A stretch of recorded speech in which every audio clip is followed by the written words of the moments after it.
Okay, so welcome to session 7 of our Smoke and Snow campaign.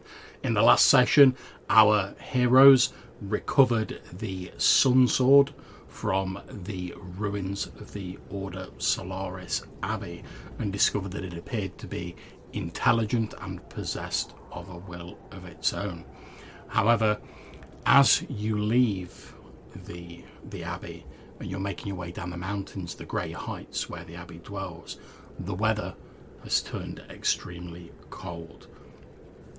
There are thick, heavy clouds and banks of fog rolling across the mountain range in which you find yourself, obscuring view quite severely at any sort of distance as you glimpse through the grey haze around you, looking over the panorama that was spread out in front of you previously from your lofty position in the mountains. It now looks like a grey sea has blanketed the landscape, with a few islands, the peaks of other snow-capped mountains, jutting up from an amorphous grey sea. A strong wind whistles through the mountain peaks, loudly blustering through the rocky crags of the grey heights. Obviously, you're all sort of togged up in your standard winter weather gear, but even so, you can tell the temperature has dropped severely. You can see, after a few moments of walking about, you can see icicles and ice crystals hanging off the rocks, and you can see that already a sort of thick layer of snow has begun to fall, and huge, heavy, white, sparkling snowflakes fall in flurries rapidly from the sky. Unless you're stood right next to each other, you're having to shout to make yourselves heard above the howling winds. To the north, just behind you, since you've not moved too far away, you can just about make out, a couple of miles to the north, the ruins of the Abbey. The mountains, as yet, from what you can see at least, don't appear to be impassable. However, the going is a bit tough, a bit of a slog. You're having to move a bit slower because of the thick snow, and obviously being more wary of your footing because visibility is much reduced. After a short time of travelling, you find your teeth chattering. You're doing all the things you can to keep warm, sort of rubbing your arms, etc. So trying to keep a brisk pace to keep yourself warm. But even so, it's obvious that the temperature's fallen to quite a severe degree. And it becomes quite difficult after a while to sort of accurately gauge your direction and your heading, since you've been sort of judging by landmarks previously. Obviously, you don't have really a map or a compass or anything like that. But now, as you look out, everything is shrouded in this grey, snowy haze. You're keeping close together so as not to lose each other in the fog. Over to you.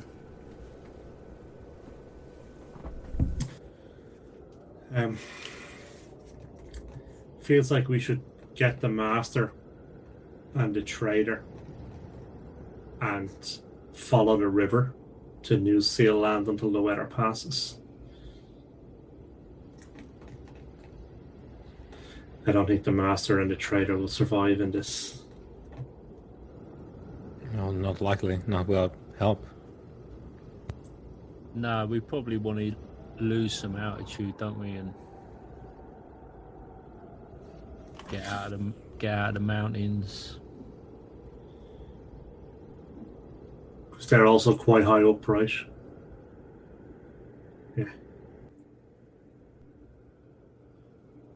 Yeah, I mean, if we're in a mountainous region, if we do like you say, follow the river down, try and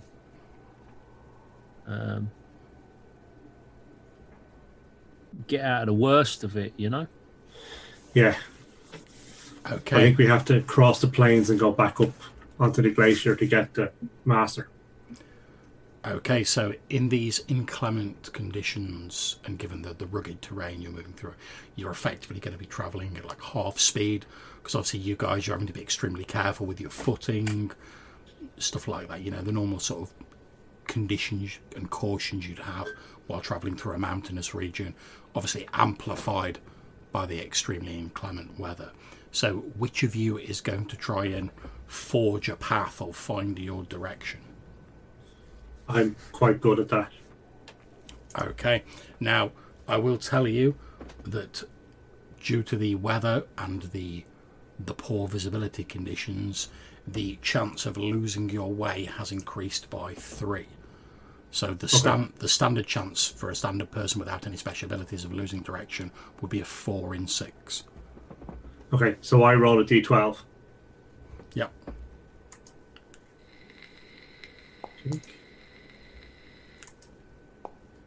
I'm trying to. Well, you've just rolled 2 of them because I can see them. Sorry, I can't. I'm not seeing them. But okay. Your first roll was 5. Okay. So have you managed to? We're lost. Indeed, you are. So what I'm going to do is I'm going to roll a d6 to find out what direction you end up going in.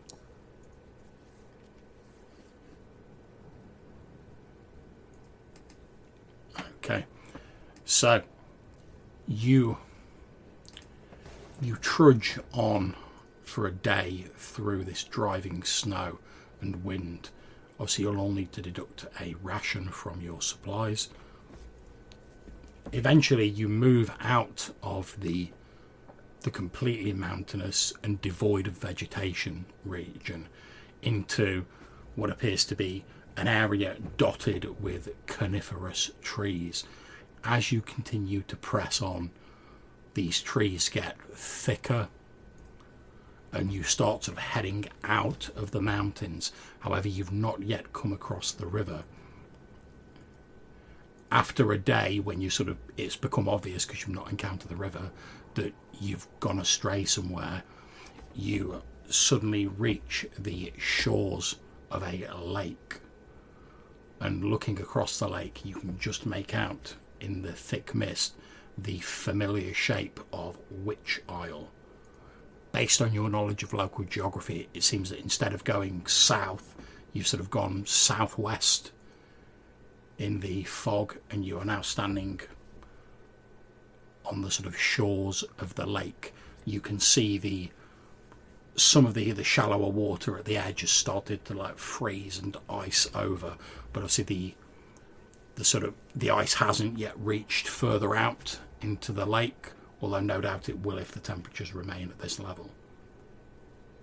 You can just about make out the grim, jagged, dark silhouette of the ruins that cover Witch's Isle through the snow and the fog, some distance off to the southwest.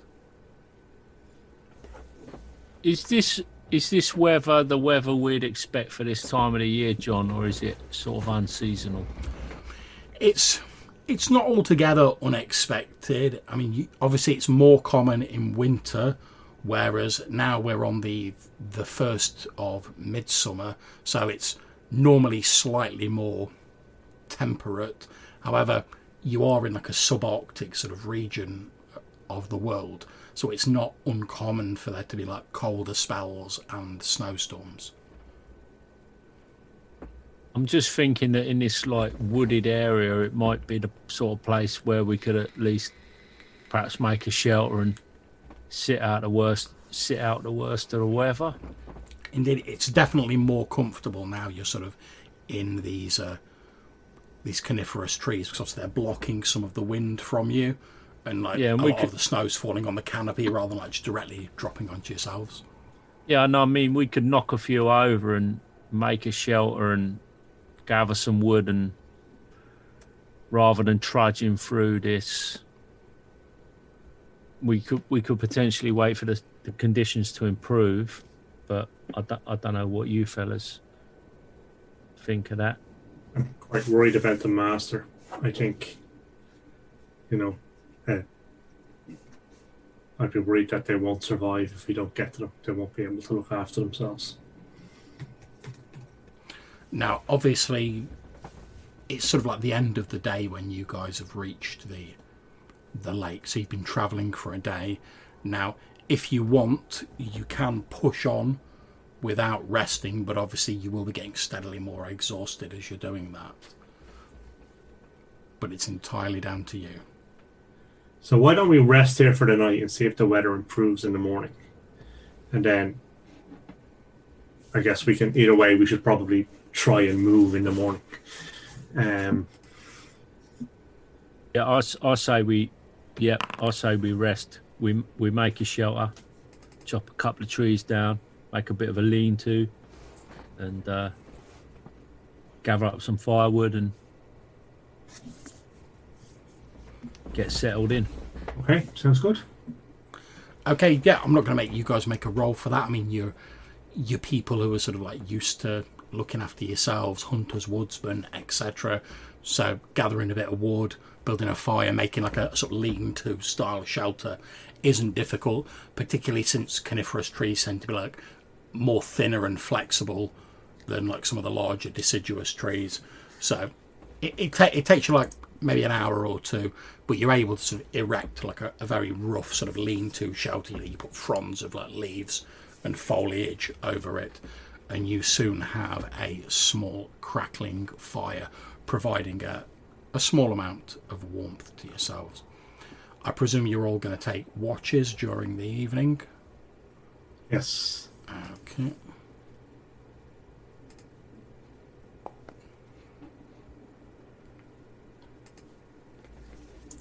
Okay.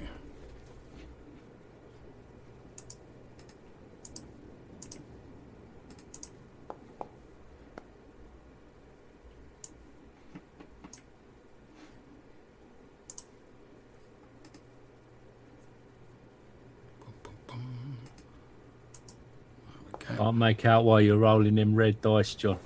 You've got to stay on brand, haven't you? That's it. You've got to stay on brand, man. Okay, so you all settle in for the evening.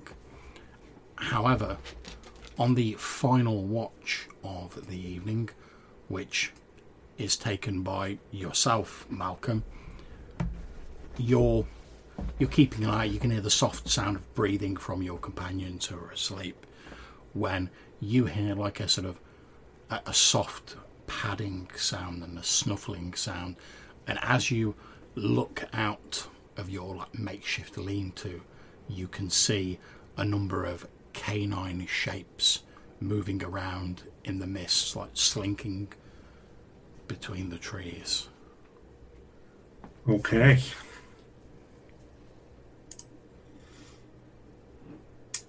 How many can I see? Bum, bum, bum. Let me get the old roller up and I'll tell you. I apologise, I'm slightly longer with some of these. I'm doing all the like various effects, like my computer's protesting a little bit. Number appearing. Treasure type C.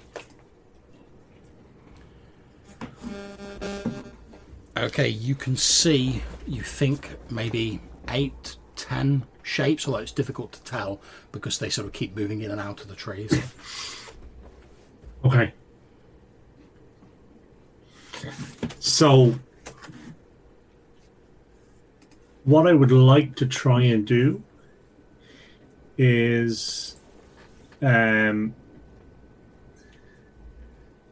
want to take a handful of food and I want to try and get one of the creatures to approach me, and I'm going to try and tame it. Okay. Do you have any special abilities related to that? Or I do. Okay, so for the viewers at home, how do they work? So you may attempt to forge a bond with an animal. If the bond is successfully established, the animal becomes the hunter's loyal companion. So basically, I can only have one. So if it works and I want a second, I have to let this one go. But wild and domestic animals may be companions. Giant or magical animals may become a hunter's companion at the referee's discretion. So an animal companion may not have higher hit dice than the hunter's level. So I'm guessing I'm kind of okay there. So the hunter must approach the animal in a peaceful manner. The referee makes a reaction roll with a +1 bonus and nice. charisma modifier, and if the results 8 or greater, the animal becomes the hunter's companion. Okay, so what's your charisma modifier? It's a 0, so it's just a straight roll, 2d6 plus 1. Okay. I'll add the 1 on manually. Okay. So, as you're sort of like you're approaching, like you say, you're holding out some food, a white lupine shape darts out of the trees, and you can see a slightly scrawny looking wolf with sort of patchy white grey fur. You can still see there's others sort of like moving around warily, and you can tell from looking at them, given your sort of like your background, that they're not magical wolves, they're not dire wolves or anything like that. They're just normal wolves, and they're being quite cautious. They're not just barreling in and attacking you guys or whatever. This one seems to have been drawn in by like the scent of the food. However, as you sort of approach it and you hold out the food, it literally snatches the food out of your hand and then darts back into the trees.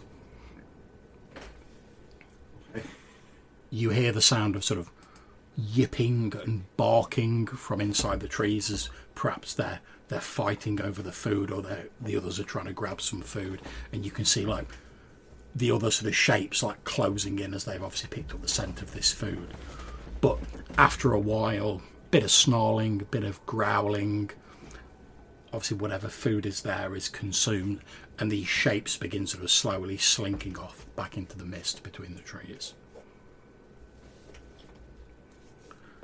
And a couple of hours later, the weather is still pretty awful, but you can tell by the change in light that the sun has started to rise, although it's a hazy, gauzy light coming through this fog and thick cloud cover.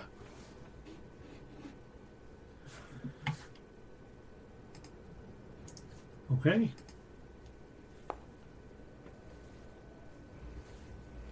Obviously, the rest of you, Weimar, Leopold, you start sort of waking up as you see fit. As you wake up, it becomes immediately obvious that the storm hasn't broken yet. The temperature's still very cold, although it has warmed up slightly just due to it being daytime. But as you look out through the lean-to, and you can see Malcolm with like his cloak pulled around him, like his hood up, like a bit of snow on his shoulders and his hood. You see that there's still pretty heavy snow falling.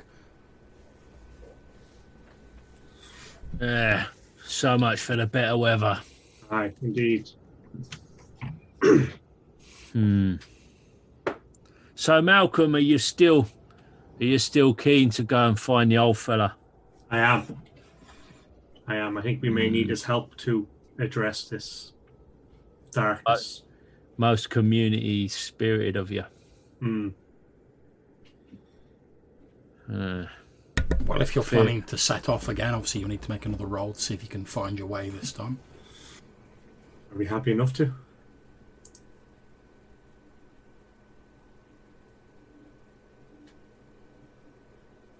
Yeah, sorry, are we? What? Are you happy enough to set off? Yeah. Okay. Yep. I'm really happy. Sure. I'm really happy, Malcolm. Okay, not a problem. You're able to find your way. So I presume you're heading towards the sort of Templar's tent where you met the old master of the Solaris Order before. Yes. Okay, so you travel eastwards, moving, sort of hugging the tree line and the sort of mountain line as you head towards where the tent was last located. And as you get near to the end of the day, again all consuming a ration, you reach the west bank of the river that you know flows southwards towards where your home settlement of New Seal Land is. And you know that from your previous experiences that maybe 12, 18 miles to the east of here is where the land rises up into the plateau where the master of the Solar Order had pitched his tent and where you left your mercantile companion with him. How goes the supplies, Mr. Harp? We have enough food for 3 days. That should suffice then. Yeah, but we can also, I can also try and rustle up some more.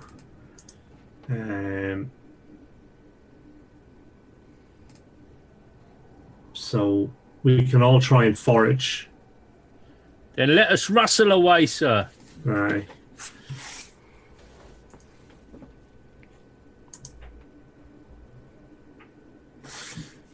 No luck for me anyway. Okay.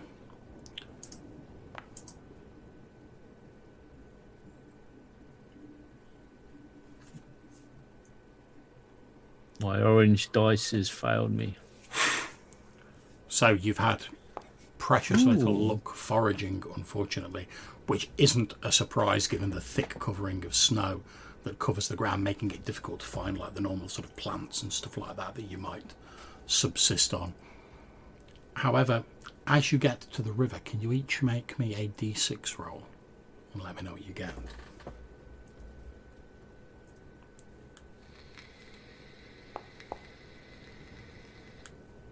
Three. 4. 6. Okay, so Weimar, as you sort of, your companions are sort of foraging around the edge of the lake, looking for food with seemingly little success. When, as you're sort of stood there, they say it's quite difficult to see more than about 15 feet away from you due to the thick fog. However, as you're stood next to the river, at first you can't really hear anything apart from your companions sort of rustling around in the snow. But as they get sort of like a bit further away from you, sort of ranging a bit further in search of food, as you listen you think from sort of further upriver to the north, you can hear what sounds like a splashing sound.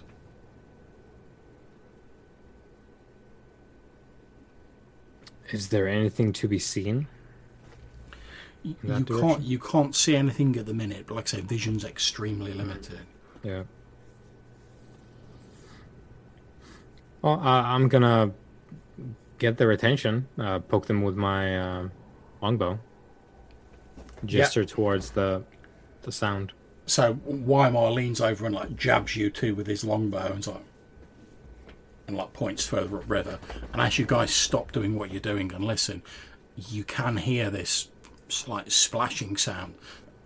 And now that there's no noise whatsoever because you've all stopped, you can all hear what sounds like a slight sort of like grunting noise, like a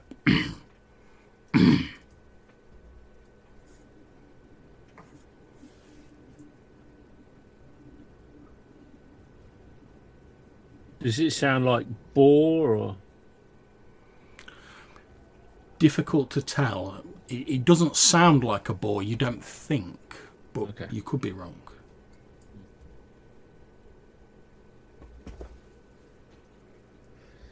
Do we want to try and get some eyes on this?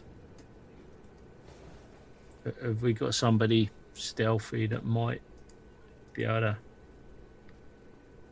assess the threat? Well, I think we need to, regardless. So I have a surprise attack skill, Okay. which is a 3 and 6 chance of going unnoticed when sneaking up on a target. Yep, you can make that roll. And in Sounds fact, like- it's going to be That sounds perfect. in fact, it's going to be a 4 in 6 chance because you can take advantage of the fog. Okay. Nice. So 1 to 4 is good, Yep, or 2 that's to it. 6. 1 Okay, to 4 is good. Nice. Okay, so leaving your companions behind for the moment, Malcolm, you sort of step into the thick mist, which, as far as you're concerned, Weimar and Leopold sort of swirls around him briefly and he just disappears into this grey haze. You very slowly and very carefully, making sure you don't tread on any rocks or hidden branches, make your way further upstream. And as you do, getting closer to the source of the sound, you eventually see at first what appears to be like a dark humanoid silhouette near the bank of the river. And as you move a bit closer, again taking pains to conceal yourself, you see what appears to be a very primitive looking humanoid wearing like ragged animal furs. He's holding what appears to be a fish in one hand, and as you move closer, you hear this like primitive humanoid goes, and he like smacks this fish on a rock at the edge of the river, and then without any sort of ceremony, he immediately starts eating this fish, just like raw, just starts like eating it. You see, like I say, he's got a very primitive cast, sort of very sort of thick set features, and sort of like a big, like his forehead's quite pronounced, but quite muscly, and he's got very crudely sort of sewn together animal hides covering him. Okay. You can see what appears to be a tree branch that perhaps serves as like a crude club or a weapon that he's obviously set down next to him, like leaning up against a rock while he's like smacked this fish on the rock, and he's now like looking around as he's eating it. Okay. So if I'm looking at the footprints, is it clear that it's only him? It would seem to be, yeah. You can't see any like additional sets of tracks that would lead you to believe there's a group of them around. Okay. And does he seem to have much kind of food or belongings?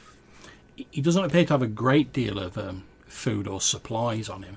Like I say, it's pretty much the furs that he's wearing, this club, and you can see that he has got like a couple of other fish that he's obviously presumably whacked on the rock and then sort of set down, and he's like eating this one. Whether he's planning on like taking these other two away somewhere or just eating them here, you don't know. Okay. But as he's eating it, he lets out between like crunching, like, because he's eating bones and all on this fish, between sort of like crunching into it, he like keeps looking around. He's like, okay. So did we encounter some dudes like this before? You know, when we was near that cave, you encountered a creature which appeared like a white furred ape. The group has also encountered the sort of diminutive hunter with the white hair, who appeared like a bit primitive that they encountered previously. Although that was like nowhere near this guy, who's like pretty much standard human size, although slightly hunched over and like very muscular. did we figure out who the white ape may have been preying on? Or no? No, the white ape was killed by several creatures and dragged into their cave, if I remember correctly. Okay. You sort of like tracked it to north because you knew it was going near like the lair of some like creatures, and then it obviously encountered them and was like overwhelmed and dragged into the cave. Okay. I feel I'm suffering game bleed. So I'm crossing the streams. I'm crossing the stream. It's the cold weather. It makes crazy men of us all. That's it. Okay, so that's what you can see, Malcolm. okay, so I think I want to creep back and tell the party that I have found Gollum, and he might have a golden ring. But just tell the party that I found this creature. But what's in his pockets is? What's in his... He doesn't seem to have much in the line of food or belongings, and it might be prudent to leave him be. And you think he's alone? Yeah, there's only one set of footprints.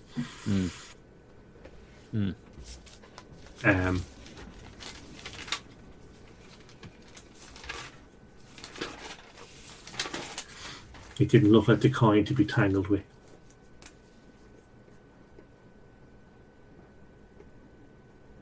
I feel like they're...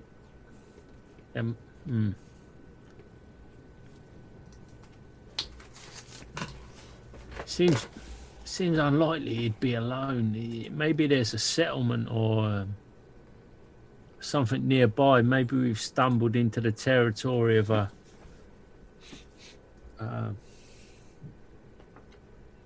primitive race of some description. There's practically a room in the mountains. Yeah. probably come downstream looking for food. Well, the river is a rich source of protein and I mean fish. Yeah, anyway, any time we don't need to tangle is probably good because there will be more of that coming up. Okay, so are you guys planning on just leaving this creature, whatever it may be, well alone and like settling down for the evening? Are we working? Have we got like a chart? Is any of us like making up a chart or anything like that? Are we recording our travels in some way? Is that something that we're at or not? I don't believe it's something people are doing at the moment. Yeah, no. Although obviously, if one or more of you wants to do it, feel free. Yeah, I mean, I don't really know how. You know, in the I don't know how in the fiction we'd necessarily go about that without any kind of expertise or surveying equipment or anything like that. I think probably a sketch map would be like the best you could do. Yeah, perhaps with a bit of journaling. I mean, my guy's not too shabby. Yeah, I mean, if it's something you want to do for your character, feel free, by all means. He's got that engineering background and stuff. I feel like he might have one of them little notepads going. Yeah, absolutely fine. Just noting down. He'll take a little look at the landscape, maybe get a few, a rough reckoning on the position of the river and the mountains, and make a little note that we sighted perhaps a primitive inhabitant. Yep. Yeah, I'll do that. I'll do this going forward. Okay. So, obviously, it's the end of another day, so you all need to deduct a ration. Yep. You all, again, you're having to move much slower than you would do normally due to the bad weather and the conditions. But you all settle down for the evening. Again, you can make lean-tos, etc. That's not a problem. Your evening passes fairly uneventfully. I'm going to make a roll to see if the storm has broken yet. Okay. And when you wake up the next morning, although there is still snow falling, the heavy fog appears to have largely dissipated. Ah, nice. So, quick question for you, John. It looks like I'm showing 8 hit points out of 13. Yep. And then I believe that's 2 or 3 nights have passed. Yeah, you've had 2 nights have passed, so for each of those you can recover 1d3 hit points. Okay, so I'll just roll a d6, yeah? Yeah, that's fine.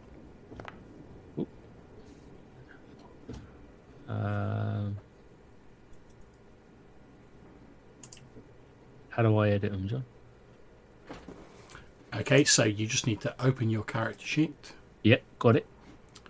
Okay, when you've got your character sheet open, you should see that there's like a sort of parabola icon on it. Yep. Like if you go to the top number, which is 8, yep, and you sort of click on it, you should be able to like delete it and edit it like a text box. Oh, and yeah, just change that number. Yeah, it's happening. Oh no, it says not something about actors. Well, how many have you gained? 4. I should be on. So I should be on 12. There we go. Okay.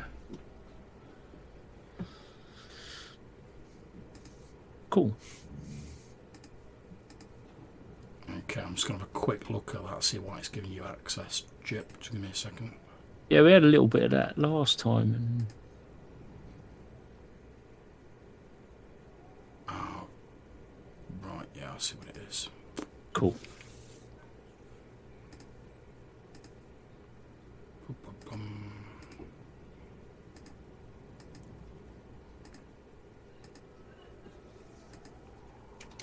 Right, that should have hopefully sorted that out. Or beans. Okay, so now that the sort of like the conditions are much better, although it's still very cold, you can make your normal roll to find your direction. However, before we do that, I'm going to ask, can each of you please make me a constitution roll to see whether you have suffered any ill effects from your prolonged exposure to the freezing cold temperatures. And you should just be able to click on constitution to do that, and it should tell you whether you succeed or fail.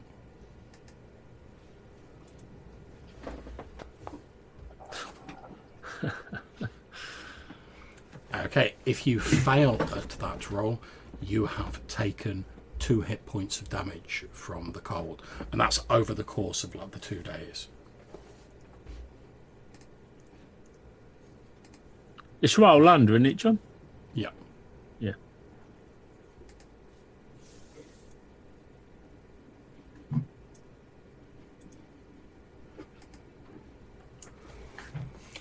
Okay, so when you awaken on the 3rd day, as I've said, You humans.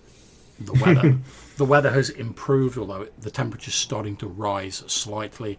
There is still snow falling, but the thick mists have sort of drifted away and dispersed, and you can now see more of the landscape around you, although it is still shrouded in thick white snow.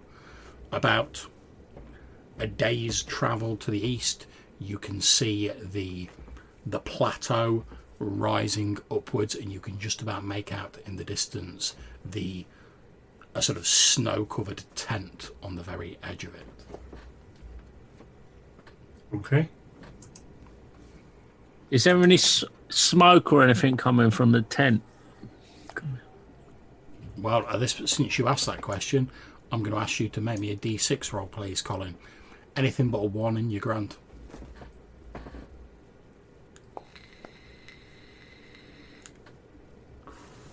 Okay, so as you look at the tent, you can actually see, there is some sort of smoke rising up out of it.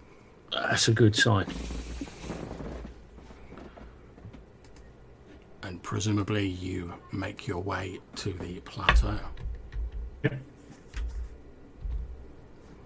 Okay, so as you arrive at the tent, it's very much as you remember it. You can see that it looks as though someone's obviously been regularly sort of clearing the snow off the tent to make sure it doesn't collapse or anything like that. As you're sort of heading towards it, you can actually see Hercules Buchanan, your trading friend, he's actually sort of scratching around for some like wood outside.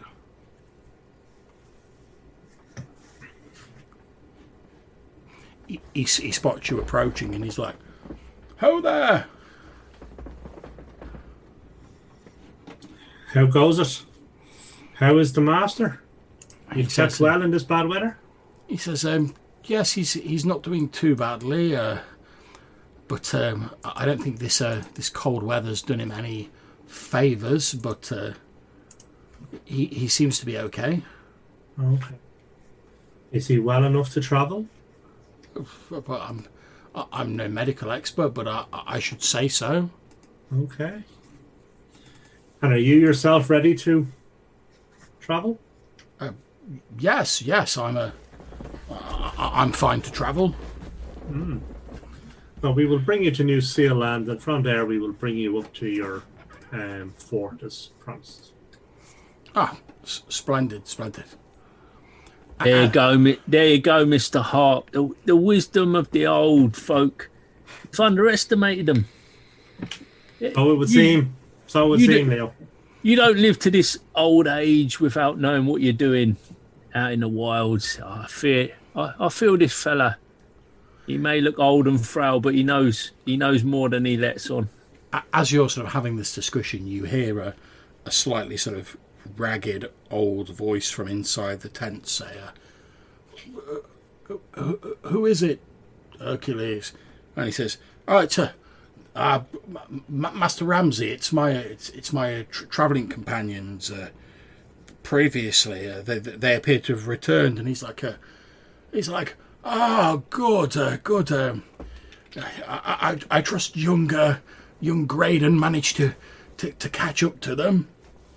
At which point, Hercules sort of like looks around at your party, and obviously not seeing Simon Graydon there, he gives you guys like a bit of a look of like, I'll deal with this. I shall head into the tent. you walk in and you see the old man Gavin Ramsey, and he still looks slightly frail, although he looks a lot better than like when you first met him.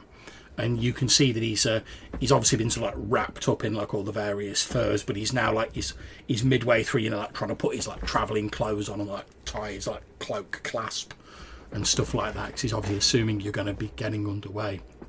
He looks up when he sees you enter, and he's like, "Oh, Master Dwarf, I'm terribly sorry. I'm terrible with names. Please do forgive me. Your name escapes me." Yes, Leopold Stavish. Yes, of course, Master Stavish. Please forgive me. At my age, I find names terribly difficult to recall. Not at all. He says, "Tell me, did my young protege manage to find you and return the stone seal to you?" Alas, no. But he didn't find you, and he didn't get the seal to you. But then you wouldn't have been able to bypass the Guardian in the Abbey. Well, sit yourself down there a second and let me. He's sort of like half risen as you say that, and when you say that, I'll just come over. I'll put my hand on his shoulder. I say, just. He looks a little bit worried, but he sits down on Master. sort of like the bedding that he had set out. It's a grave tale I have to recount. Unfortunately, our friend has passed on. You see that his shoulders seem to slump noticeably, and he says, "Oh,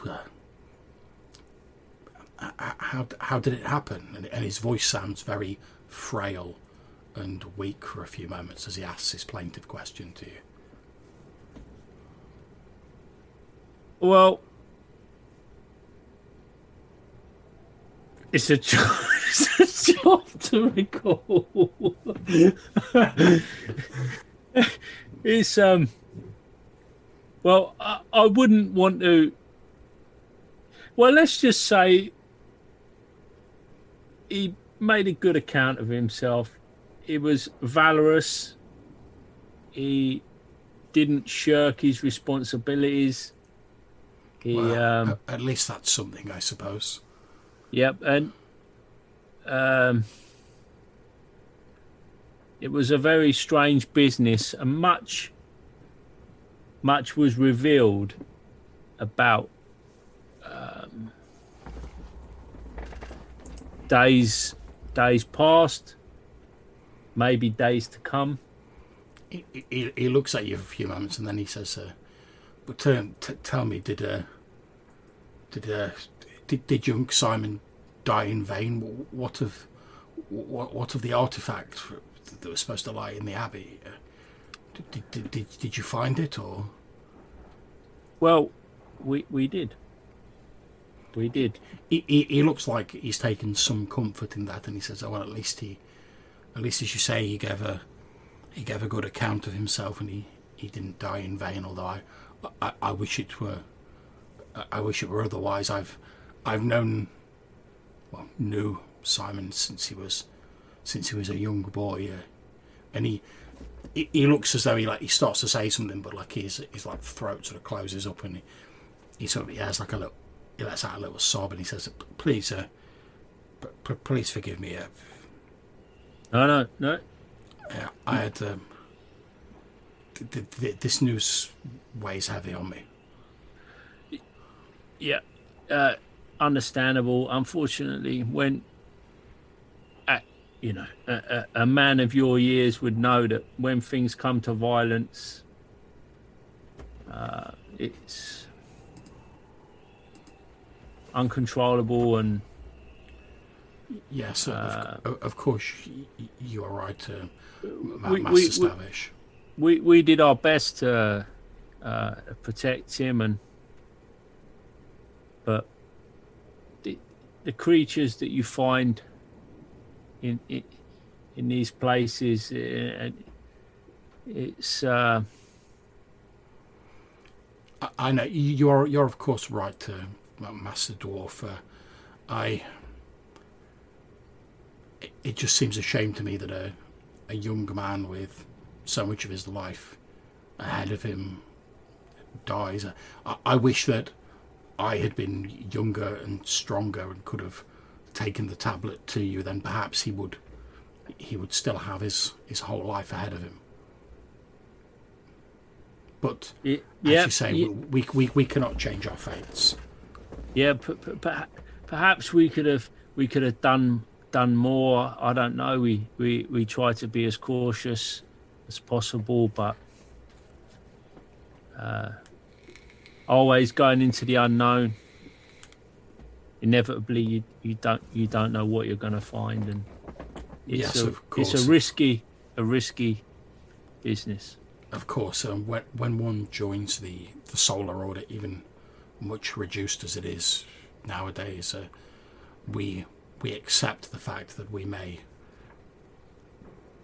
sell our lives in the service of the ideals that we strive towards, but still it's a hard thing.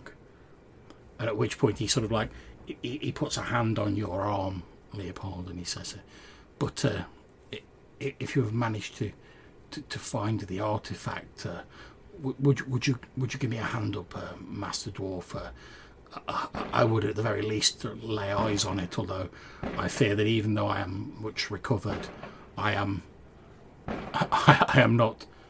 do not have the strength of my youth to wield such an item. It was rather my hope that young Simon would be able to carry that particular torch forward for the Order.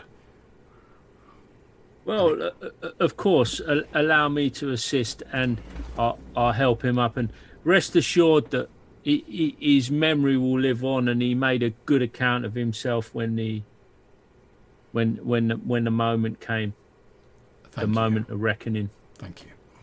So, Leopold emerges from the tent, so like leading by the arm the still slightly frail-looking figure of Gowan Ramsay, and you can tell that. I mean, obviously, you guys have heard snatches of the conversation that was going on in the tent, and the old man, although he's a lot healthier than when you saw him, obviously whatever poison was in him has been purged from him. You can see that he looks very downcast and very, very sad as he walks out. The lines on his face appear etched a little deeper with sadness as he's helped out of the tent by Leopold.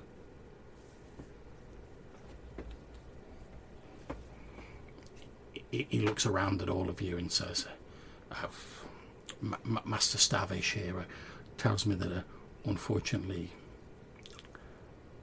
Simon has gone to join Leander in his golden halls, but I am glad that he at least gave a good account of himself and was able to help you retrieve the treasure of the Order. Tell me, do you have it with you now? I'll procure the sword and hold it up. Yep. You hold up the sword, and you see like his eyes grow wider, and like a look of wonder comes across Gowan Ramsay's face, and he holds a shaking hand up just very gently to like touch the sort of like the blade of the sword, as though like he can't really believe he's actually seeing it. I'll hold it out to him to allow him to put his paws on it. Yeah, he just sort of like he very gently sort of like touches it, almost like he's like appraising it, and he's sort of like running an eye over it, and in a very low voice. Hope he's a good guy. It's gonna fuck him up otherwise. Well, if he's not, that'd be the finish of him. If he's not, at least you know about it. Yeah. I guess this is truly The acid test. the sword of lawful good. Like you stab them, and they immolate, and you're like, well, that was justified. That's not a bad thing, actually. Next time you meet an NPC, if you want to find out the good, you're like, oh, I need to get some out of my pocket. Stole this sword for a minute. Yeah, just like swear an oath upon the sword, and you can join our party. That's not a bad idea, actually. If you guys are talking about starting like a new religion at some point, That's it. there's worse ways to do it than like touch this pledge sword your and swear on it. Pledge your. Oh, there's another failure. We Sweep him up. we definitely want to start with like secret mind police action. Yeah, what could possibly go wrong? That sets out a great tune for the rest of it. But Gowan touches the sword. His eyes grow wide with wonder, and he says, "It's even more beautiful than I imagined from the engravings that I've seen." At which point, Weimar, in like quite a different voice, goes, "Yes, I am pretty magnificent, aren't I?" And Gowan Ramsey sort of like looks a bit like confused at Weimar, and he's like, I'm sorry." The sword is inhabited by a spirit, I think. It speaks sometimes. The old man, Gowan Ramsey, sort of like he puts a hand over his mouth for a few moments, and then he says, "It's even more wondrous than I could have imagined." Oh, it doesn't stop there. Sometimes it moves my hand. It does get a bit annoying, to be fair. I'll put it in the scabbard, Yep. thinking maybe it won't hear as well. You put it in the scabbard. That's absolutely fine. And he says, "Well, as I was saying to Master Stavish here, I'm."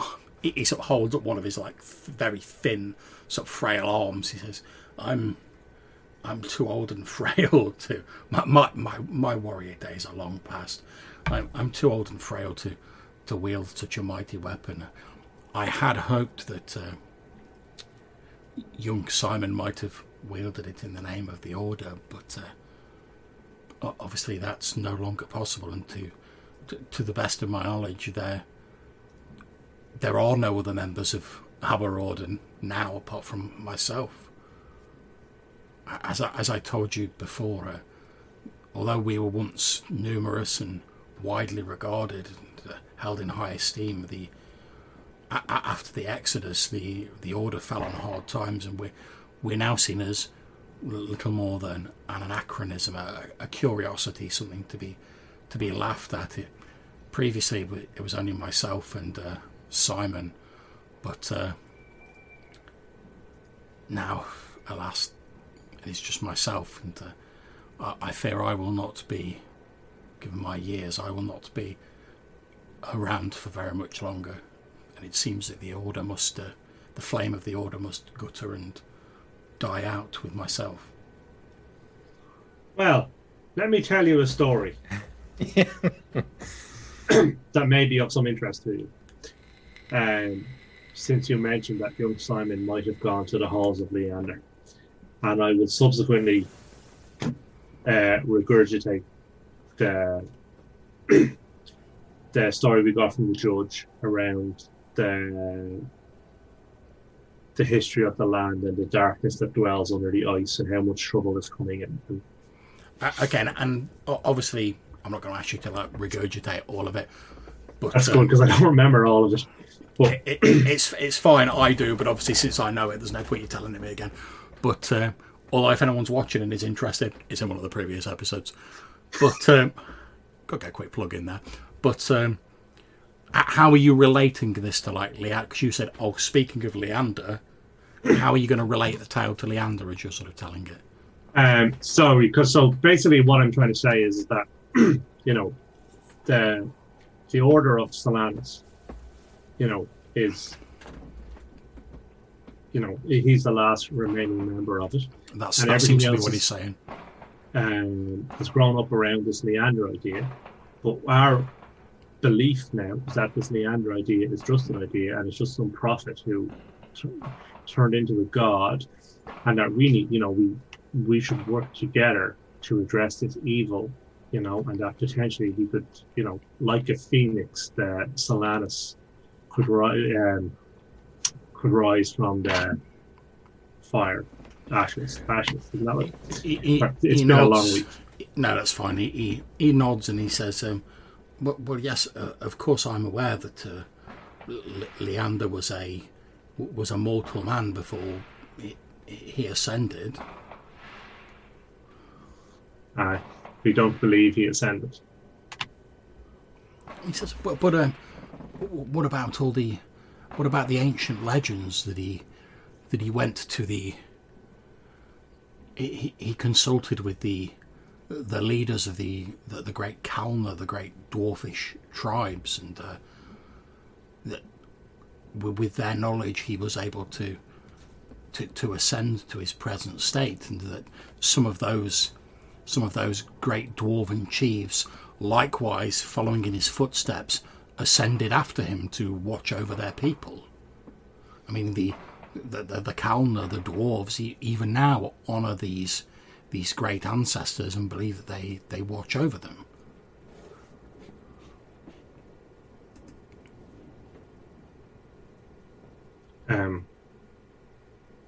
So we believe that these ancient beings are the closest things to gods that have ever existed, and that what the dwarves and the humans have celebrated and followed for years are in fact just memories and myths told down through the years that have just grown in stature with every telling. But if that is the case, so what of the great priests of Leander, the priests of the 8 Kalna ancestors, who I have seen wield great power and perform miracles in the names of Leander and the dwarven ancestors? Surely, if they were simple fictions, that they wouldn't be able to do this. Many people can wield magic. Sorry, that's not true in this setting, is it? Sorry. Well, no, but you can still say like people can wield magic. They don't have to have like a god, so that's fine. He looks thoughtful and he says, "Yes, you are right. I have heard of devilish sorcerers going by a more benign guise. I mean, I ideally hope what you say is not true, but you may be right. I could not say either way. I'm a simple man as such things go. I believe in Leander like many people in Rowley, and I have done all my life, but I confess I have performed no miracles or wielded no great power. As I say, I was back in my youth, I was a simple warrior trying to live up to the code of the ancient order and do what I thought was right. I mean, what else can we do? And tell me, do your teachings within the Order of Solanus, do they mention these ancient beings, the smoking mirror and the church? Not to the best of my knowledge. However, the written works that were preserved after the Great Exodus were few and far between. Much information and much knowledge was lost in the original flight from Valconen to Rohaleen. I mean, it took many score years for us to rebuild back on Rohaleen. Much of the great miracles, the wisdom of the ancient peoples of Valconen was lost.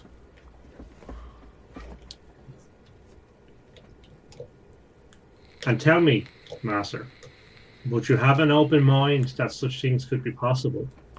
And would you aid us in proving that such a thing was, or is such a thing beyond your comfort? It has always been my belief that one is always best served by knowing the truth, no matter how unpleasant that may seem initially. if there is something in what you say, then I would know it. I would rather an uncomfortable truth than a cosy blanket of lies and misinformation. Okay. And whatever help I can give to you. Although I am but an old man, I would of course do so. Well, let us see you safely to New Zealand, and perhaps from there you can assist us with some research. Yes, of course.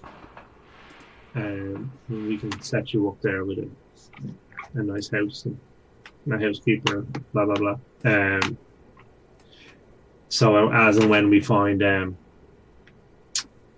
items of interest, you can perhaps help us examine them and take note of them using your sagely skills. He says, "Well, yes, of course. Anything I can do to help out. I mean, as you can see, I can't remain here, unfortunately. But yes, but by all means, but please lead on." Cool. So then I guess we'll. What I'd like to do, John, is as we're traveling through the forest, is try and do some hunting on the days to try and bulk up our ration supplies. Okay, not a problem. So, are you pretty much trying to head in like a straight line to New Zealand? Yes. So skirting through the edge of the forest. Okay. And if a wolf happened to appear, I understand. Okay. We'll steer well clear of Cyclops Valley, also, John. Yeah, that's absolutely fine. You know where it is. It's not. And if we difficult. see any sheep, we'll give them a wide berth. Okay, no problems. So you guys travel southwest, sort of heading into the outskirts of Wolf Forest. As you're heading through, you're making fairly good time now, because obviously the temperature's risen a little bit and the snow has started to melt a little bit, although there are still isolated flurries falling from the sky, and the going's a lot easier, especially because you don't have to worry about, like, am I going to trip and fall over a cliff or anything like that. So you're able to move a little bit more quickly. Can we gather up any of them mushrooms that we got before on the way through? They're near here, aren't they? You can certainly forage if you wish. Roll me a d6. Okay. Mr. Stavish.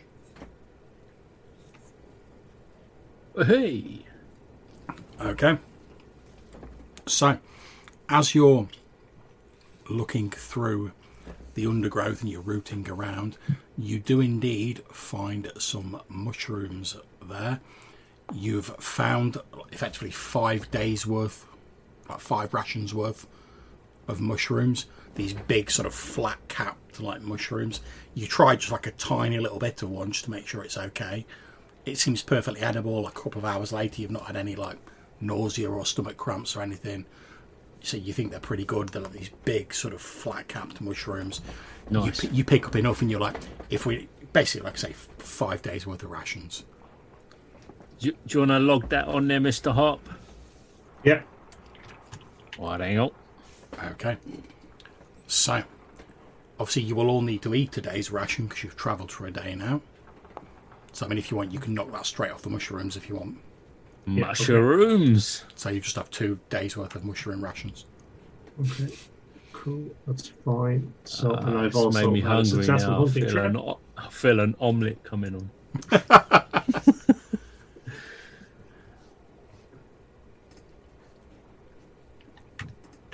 Cool.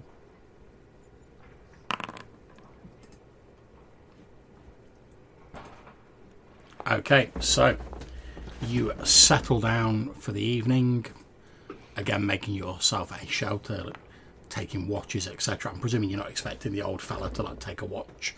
No. But as you're having your watch, Weimar, you're sat there, so looking around.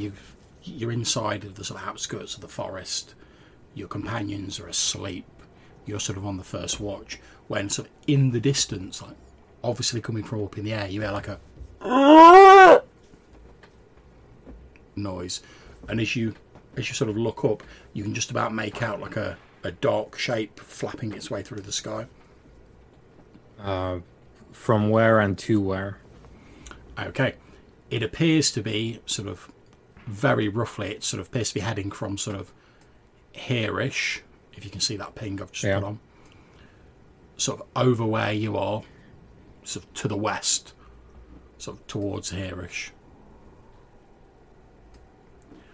And you can see it at first, you think, because it's going like sort of over where you are, it doesn't really appear to have like spotted you. At first you think it's a bird, but as it gets closer, it looks more sort of like reptilian. And it has that long sort of skin flaps instead of like feathered wings, and a sort of like angular, like pointed head. And you watch it seems to like glide through the air, occasionally just like flapping these like skin flap wings. Take cover. Is there a way for me to gauge, like any sort of reference thing that I could use to gauge how big it is? Or how high it is? It's pretty high up, so you don't think you're in any immediate danger of it spotting you. Right. You think, and obviously you're making a sort of guesstimate, but sort of like you think it's got like its wingspan's about like 8 to 10 feet, maybe. Yeah, I'll leave the bow where it is. And you see this large sort of pterodactyl-like creature, sort of like swooping. Like I say, it's quite high up, sort of swooping overhead and occasionally letting out one of these screeches. It doesn't appear to spot you and soon passes overhead and disappears into the distance. You all start waking up the next morning. The Starting to get a Lost World vibe here. There is still some snow falling, but it appears to be a lot lighter now. And you can definitely tell it's got like a bit warmer. So, in the night, there was a big, I think, flying lizard creature coming from way over to the east, going west. From the glaciers. Yeah, somewhere around there. I get that. I of course, I don't know the entire trajectory of it, but it came from the east, goes to the west. Big. If I had to guess, maybe like standing up. Maybe like a one-story house tall. But it flies and glides, so probably gonna be not that heavy, but it's big. On its own? Yeah. Well, I didn't see any others at any rate, but that is quite interesting. You wouldn't really have lizards there, would you? Like regular ones, because they get cold. Yeah, lizards are cold-blooded, so obviously they're not a thing, really. So that's something to keep in mind when we head eastwards. That some things, I guess that's redundant by now, but something's afoot. Something's funny. Something's funny going on. Yeah. And point being, I stress again, very big. Even with the hollow bones, it probably has, unless it eats plants. Maybe it could eat plants. But if it doesn't, probably has fairly nasty claws. Because that's what you would have if you're an airborne creature trying to hunt others. You would think. Yeah. So it's the first I've seen, and that's probably a good thing. Hopefully the last. Okay, so are you guys continuing to travel south towards the New Zealand? Yeah, it's virtually due south from here, isn't it? Okay, at this point, can whoever's... This isn't to find your way, but can whoever's like leading the group, who's the Pathfinder, can you please roll a d6? Sure. Okay, no problems. So, you continue making your way south, heading towards New Seal Land. So, let me just move you on the map.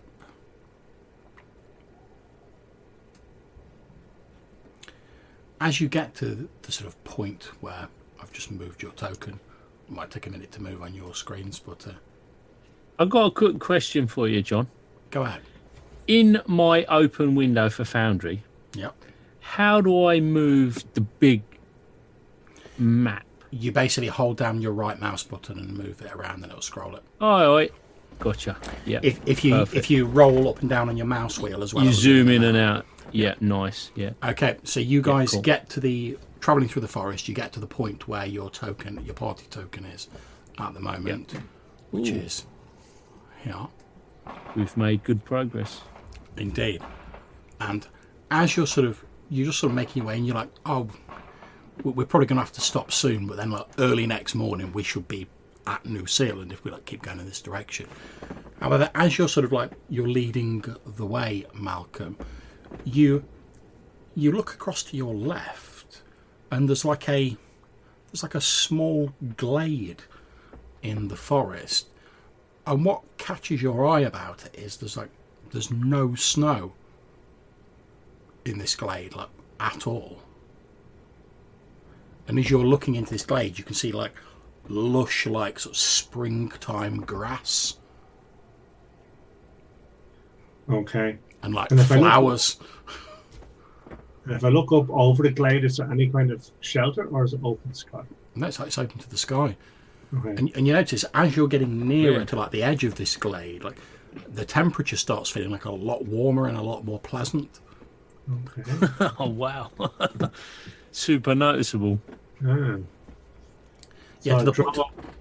everyone's attention to it, and say, I wonder if this might be a pleasant place to camp. As you're saying that, you hear a voice from the far side of the glade go, "Yes, it's a splendid place to camp." And you see a young, like pretty much like stunningly beautiful man wearing just like trousers and like an open shirt, like not cold weather gear at all, just like normal clothes.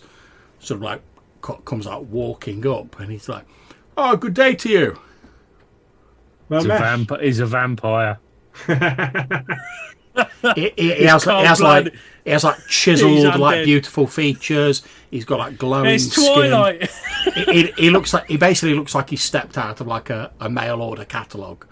Yeah, Twilight. You know, as he walks up, he sort of like flicks his hair back, and it like shines in the sun. Twilight. So, Leo, how well do you know mushrooms? Because I think Leo, the rations are kicking back something fierce now. Just as a point of interest, have you guys like gone into the glade, or are you still stood at the edge? There's no way I'm going into that glade. Stood at the edge. Just saying. Not that I'm suspicious at all.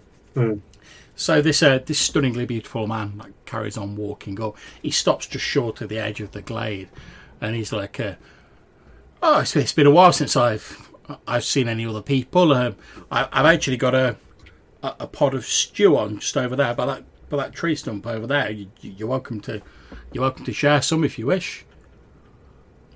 So, how long have you been here without meeting others then? He says, "Oh, let me see. Must be a couple of months." Huh. It's difficult to tell, to be honest. I've not really been outside this glade. Yeah, I was just about to say, you appear to have found the best place in all the land. He says, "Well, yes, I was quite lucky, really. Originally, I I was a trader, and unfortunately, my caravan suffered an accident as we were trying to travel through the forest, and it was quite by happenstance I stumbled across this place. And well, with most of my equipment gone and not really knowing the layout here, I set up camp here. I've been here ever since. Looking at his clothes, John, does his story seem plausible? He's wearing a shirt and trousers. There's nothing about him that screams trader, but okay. Sorry, but like, are they like short kind of trousers, or are they like real heavy trousers? Or they're not heavy like winter trousers. They're just like light sort of trousers. Okay. He's wearing like a cotton shirt that's like open down to like his chest. Okay. Forgive me, I don't wish to appear rude or anything, but what's going on? What's going on? This is somewhat irregular.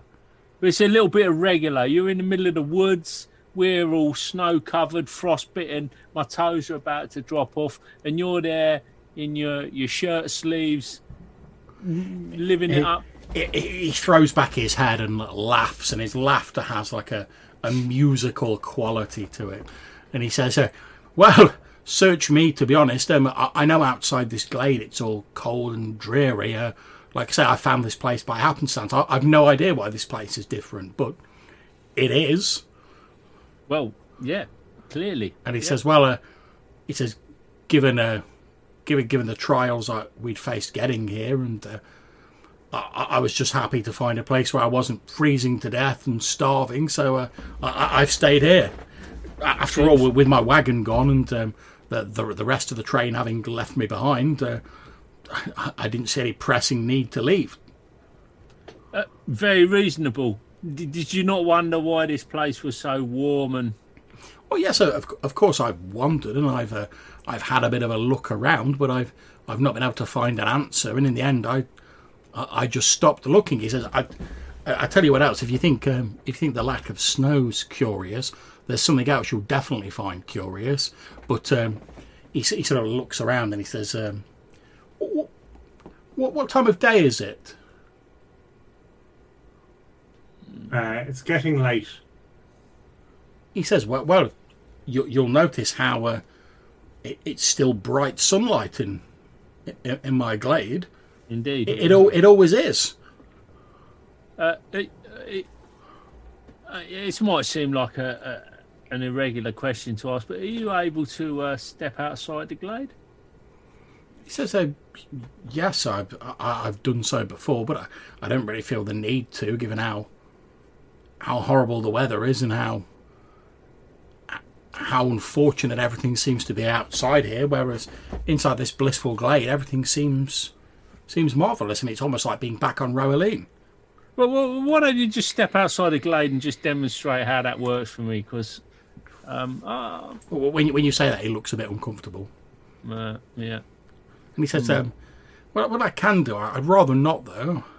No, yeah, but you just step out for like a second and then step back in. It's no, I just. Okay, very well, but don't be shocked when you see what happens. And he sort of he strides up to the edge of the glade, and as he steps out of the glade, his figure seems to transform. Instead of being the sort of chisel-jawed, muscular sort of hero of perfection that he appears to be inside the glade, he seems to shrink down, and you notice scars and sort of the marks of broken bones that have not healed properly appear on him, so that instead of this bronzed god in front of you, you now have this broken, ill looking man who's possibly still the same age, but he's obviously sustained loads of injuries that haven't really healed properly, and you can hear step back in, you're making me feel bad. As he breathes in, you can hear his breath rattling in his chest.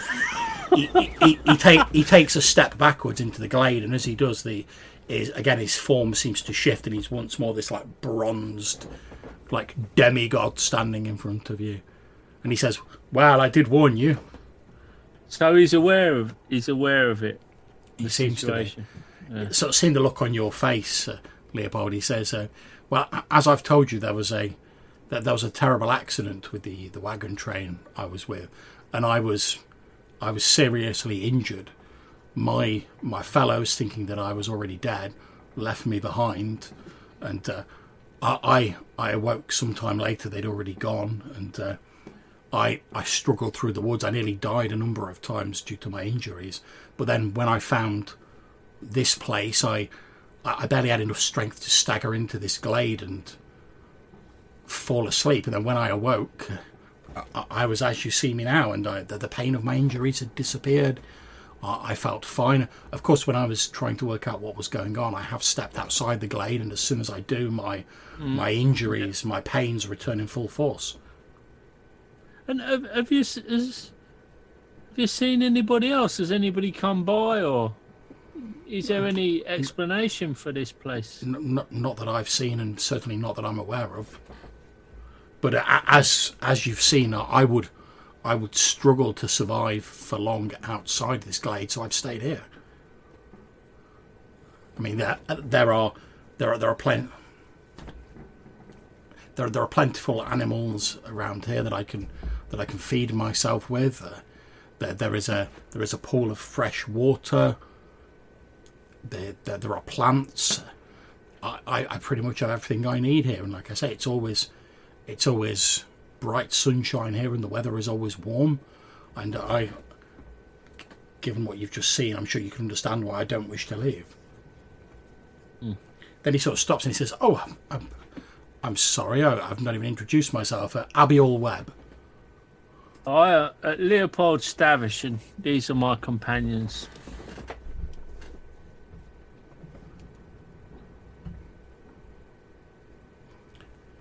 He nods and says, "Well, I'm pleased to make your acquaintance." And What sort of area, size of area is your man got here, John? Are you asking him, or are you just like... No, I'm just like looking around for that brightness. Okay, looking around, it looks to you as though the glade's maybe half a mile, sort of in diameter. Like A good size, right? Yeah. anything obvious in the middle of it?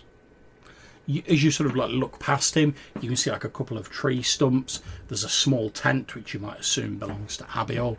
There's like a little sort of pool beyond that. Like I say, lush green grass, flowers.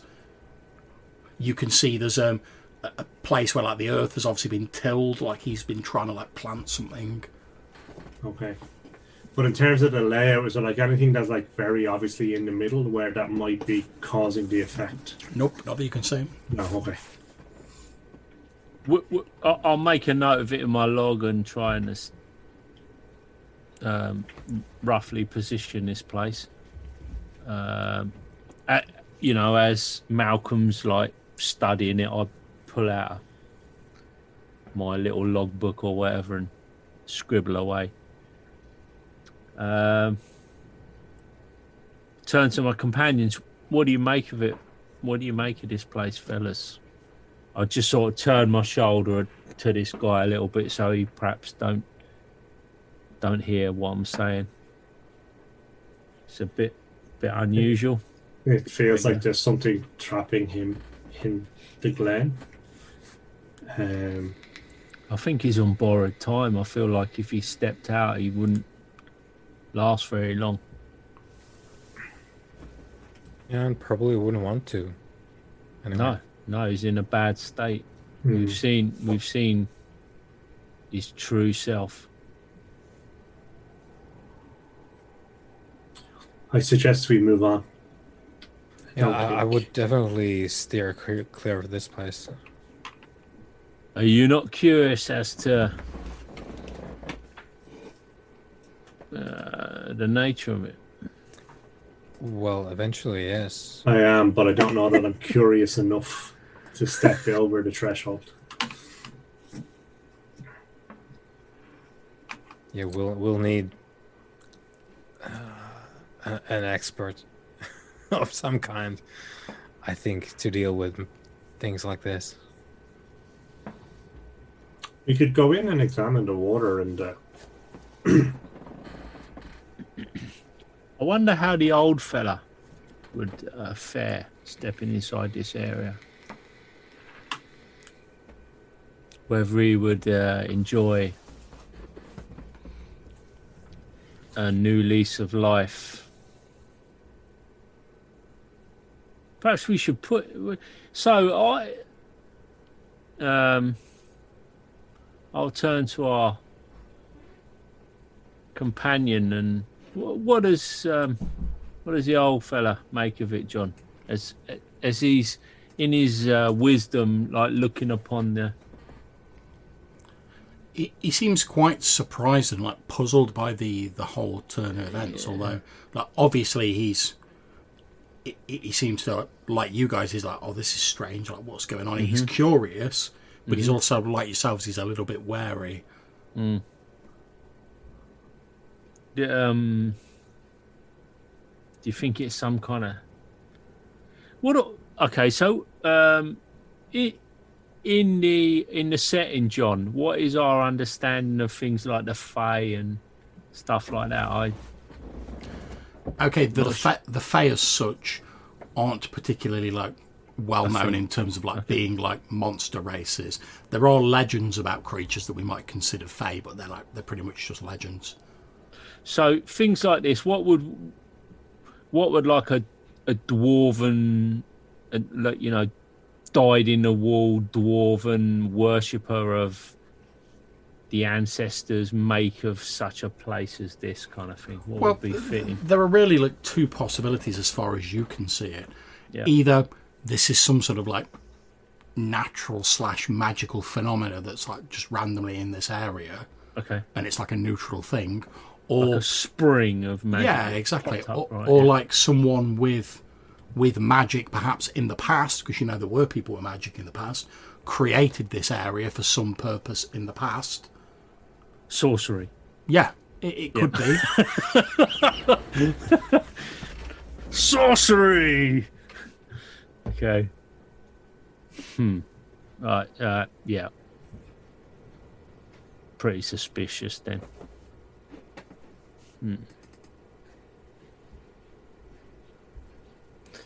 Yeah. Then I concur with you fellows. I feel we should steer clear of this sorcery. This is... The ancestors would have nothing to do with this. Tomfoolery. Yeah, and they probably don't either. Okay, so what's the plan, guys? Continue home. I think so. Walk through the night. Okay. I'll bid this fellow all the best. He's like, oh well, I wish you luck with your journey, fellows. Of course, if you ever do want to, I do miss people. I'll be honest with you. If you ever do want to pay me a visit, it's not like I'm going to be leaving this glade. So, well, I may well take you up on that at some point. I have to confess, I'm curious, but also he wishes you well. Yeah. I'm also cautious. Okay, so you continue through the night, and at the start of the next morning, you arrive back in New Zealand. It's very much as you remember it, save for the fact that as you're walking into New Zealand, you see the village alderman and a few of the villagers are talking to a quite sort of muscly man with like a reddish brown beard and sort of like a mop of reddish hair, who's wearing like a thick cloak, who you don't recognise. They don't appear to be like having any sort of fracas. They're just talking in quite a friendly manner. Quick question for you, John. Is there a way that we can like annotate this map on the Foundry for things that we've discovered in that, or a way that you can like? Yeah, what would you like me to annotate? Well, freaky clearing with Adonis Okay. and like Cyclops Valley, stuff like that. Okay, just give me a second. I mean, you don't necessarily need to do it now or anything. It's more like, That's alright, shouldn't take me too long. okay, cool. That's it, magical glade. Okay, let's see if I can just move that a bit. There we go.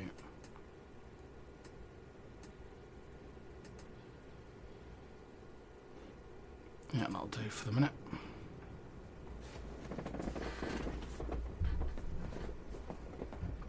Okay.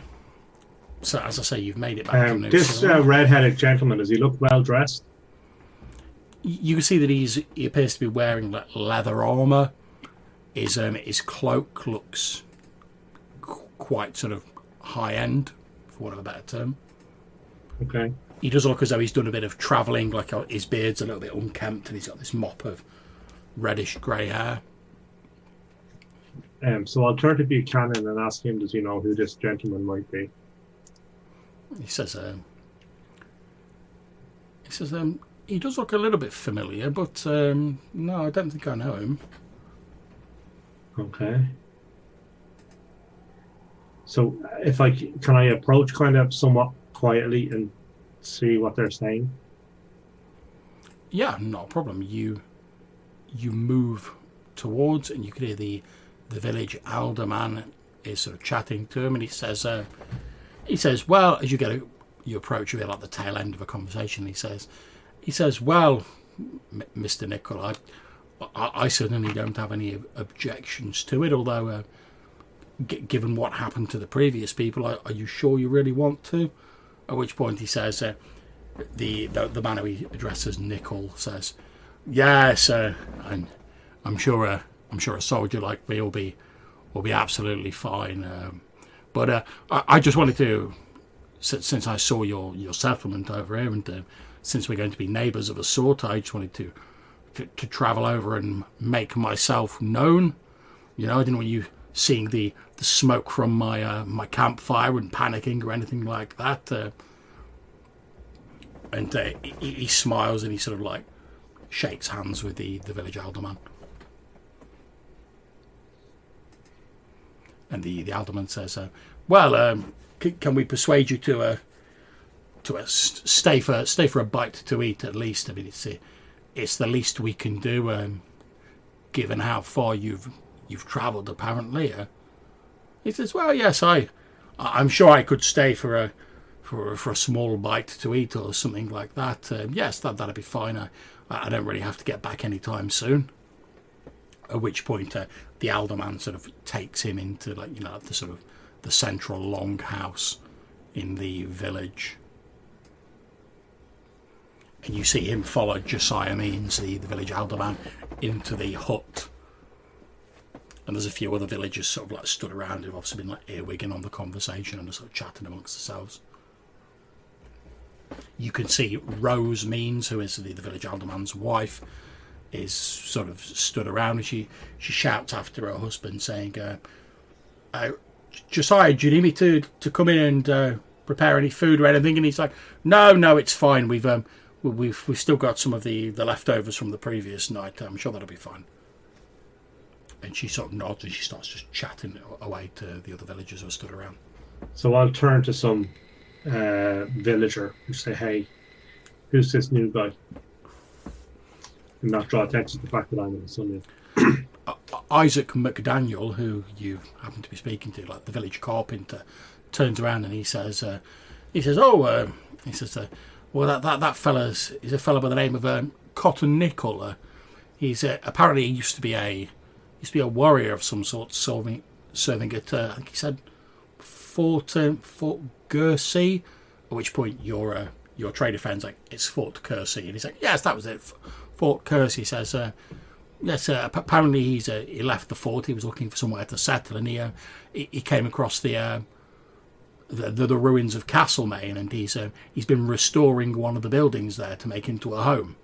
And when he realised there was another settlement just across the way, well, he came over to introduce himself.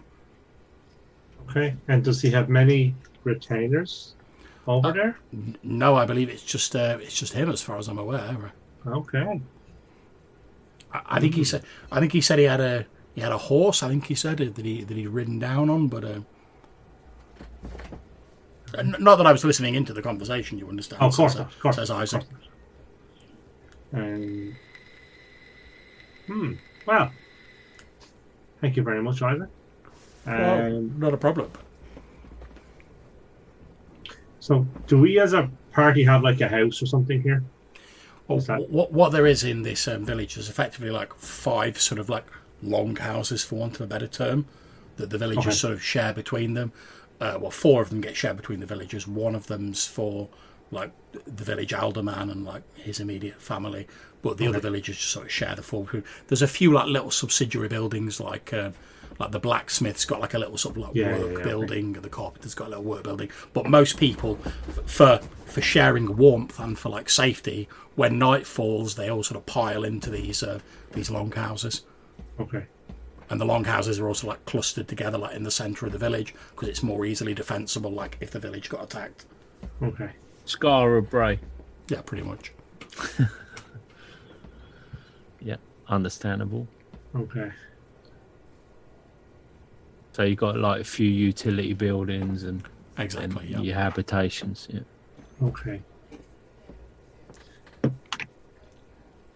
So the boats, what sort of vessels did we arrive on? Are they like?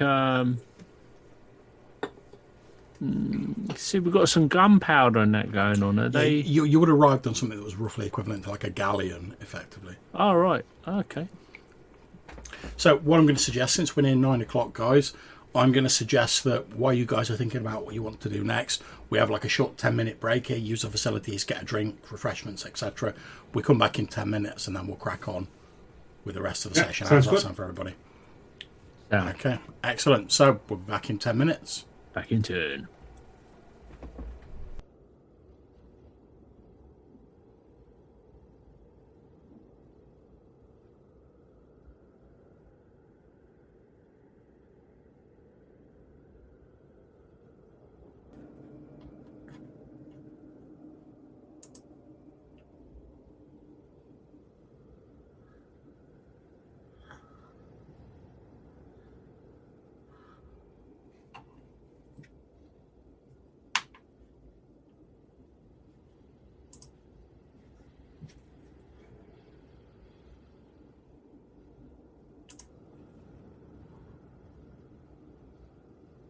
Ooh, sorry.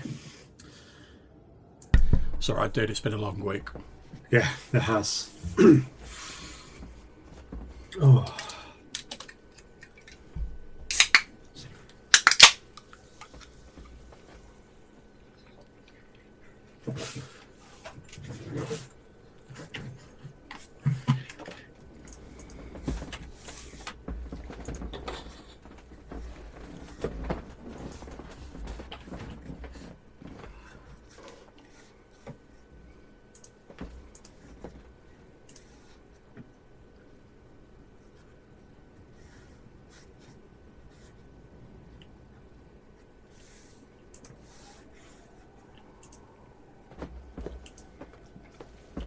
So what does your character think about what's been going on so far then, Rob? I've seen him quite converted to this judge character and very much trying to kind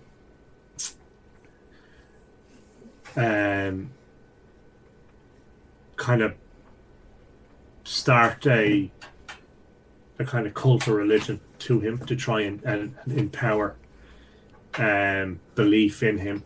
You know, that kind of, you know, if the more people believe in him, then the god gets more powerful, and as a way of combating the smoking mirror. So, which I think is a kind of cool scene. So, and then I haven't quite worked out how fanatical you might get. Yeah. Because I don't know how that vibe would go. But I see it being quite talking about it a lot, if not full on crusading. But we'll see how it goes. That's it, yeah, exactly. It's an interesting thing you can start sort of working towards with your character, and then, like you say, see where it leads. Yeah. But yeah, no, it's a pretty deadly scene and setting, I think. I'm really enjoying it. It's quite, even though it's a relatively small map, there's so much stuff in it. Yeah. From the tribes down the south to the Lang just in the north, and and then the forts and all of that Rovaline politics kind of coming in. It's pretty cool. Oh, good. I'm glad you're enjoying it. Yeah, really am.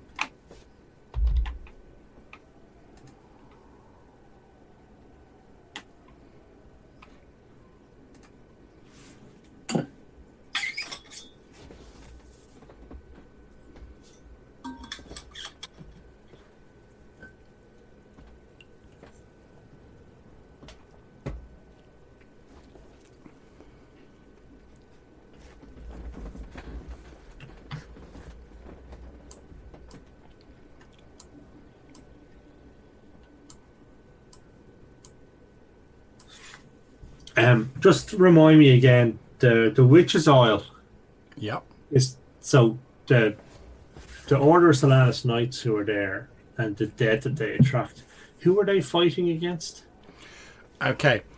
In the sort of like the dream vision with your previous character, he basically said that a sorcerer or some sort of magic user had like come to the island and was up to no good there, and he seemed to be suggesting that the sort of the undead knights had arisen to try and sort of like combat him and whatever evil like doings he was up to. Okay.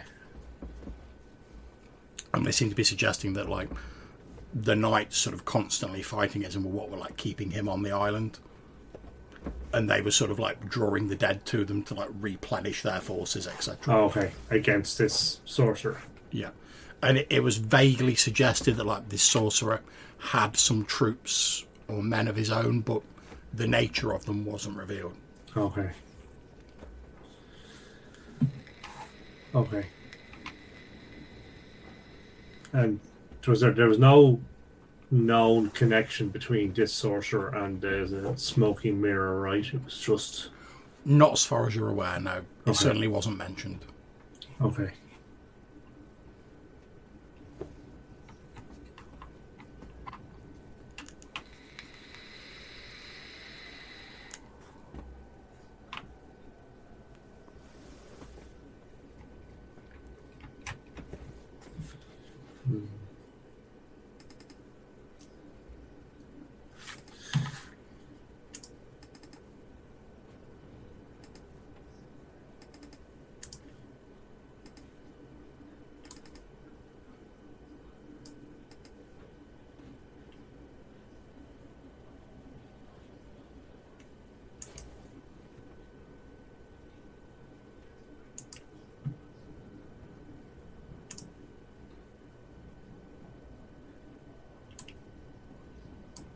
How are you finding the Foundry? It's working out okay, is it?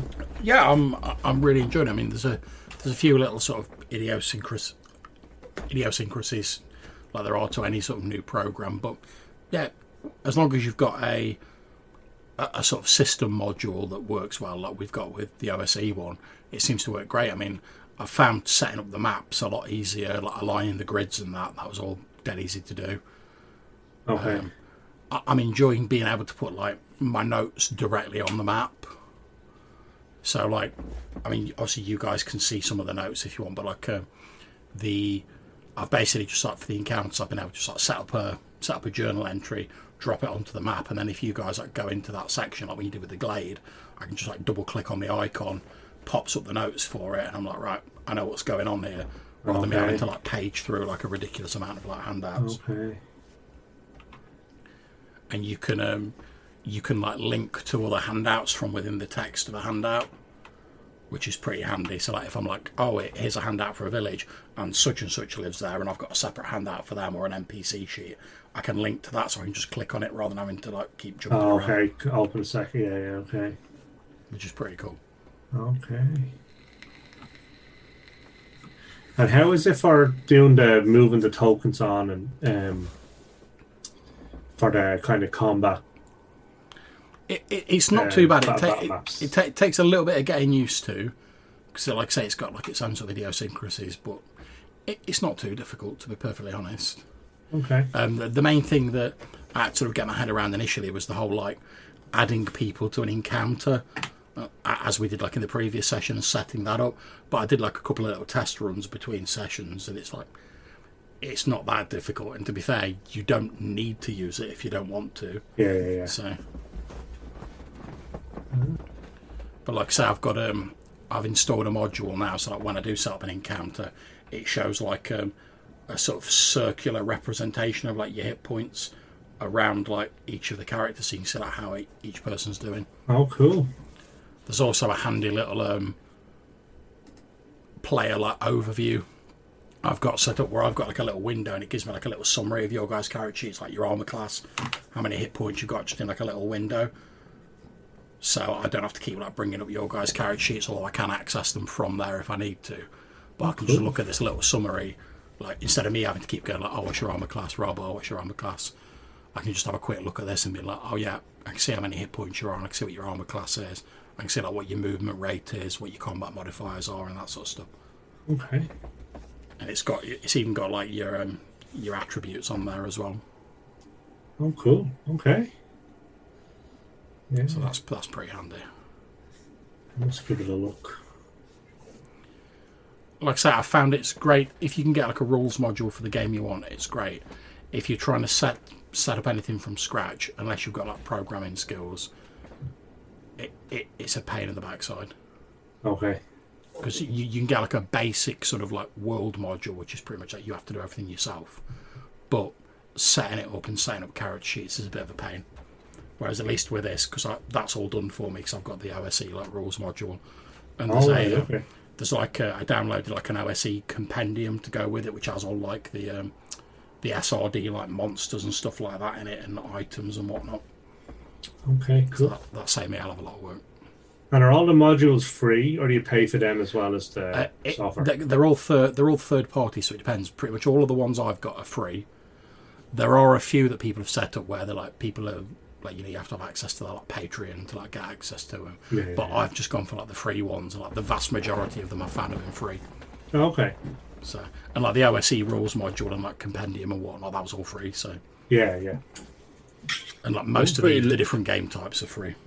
That's pretty legit. I didn't know that. Yeah, it's well handy because it's all like community based. So it's a bit hit and miss, because like if you've not got anyone who's interested in like your particular game you're playing, there's probably not a rules module for it. It's like I was looking for a Stars Without Number one, and there is one, but it's only like halfway done, because obviously like the person's working on it in their spare time.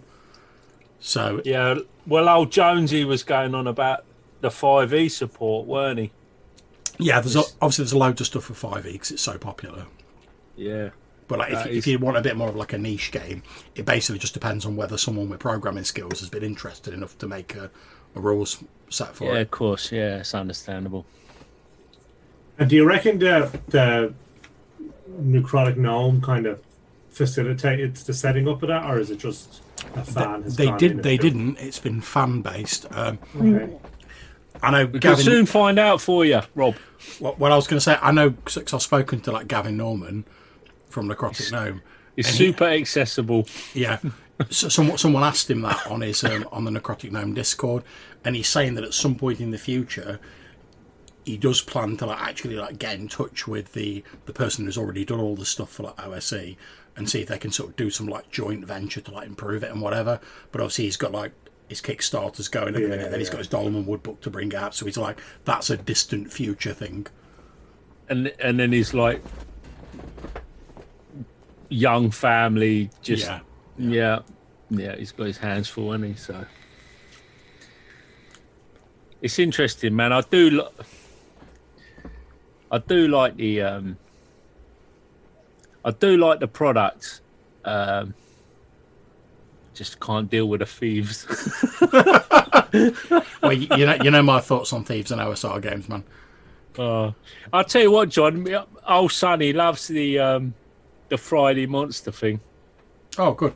I've got to admit, man, I was laughing when I was listening to your like adventures in Middle Earth, like that, where you put in snippets of like actually playing in the game, and like every I could always tell like Sonny, because every time like he spoke up, he was always like the most enthusiastic like sounding person, like.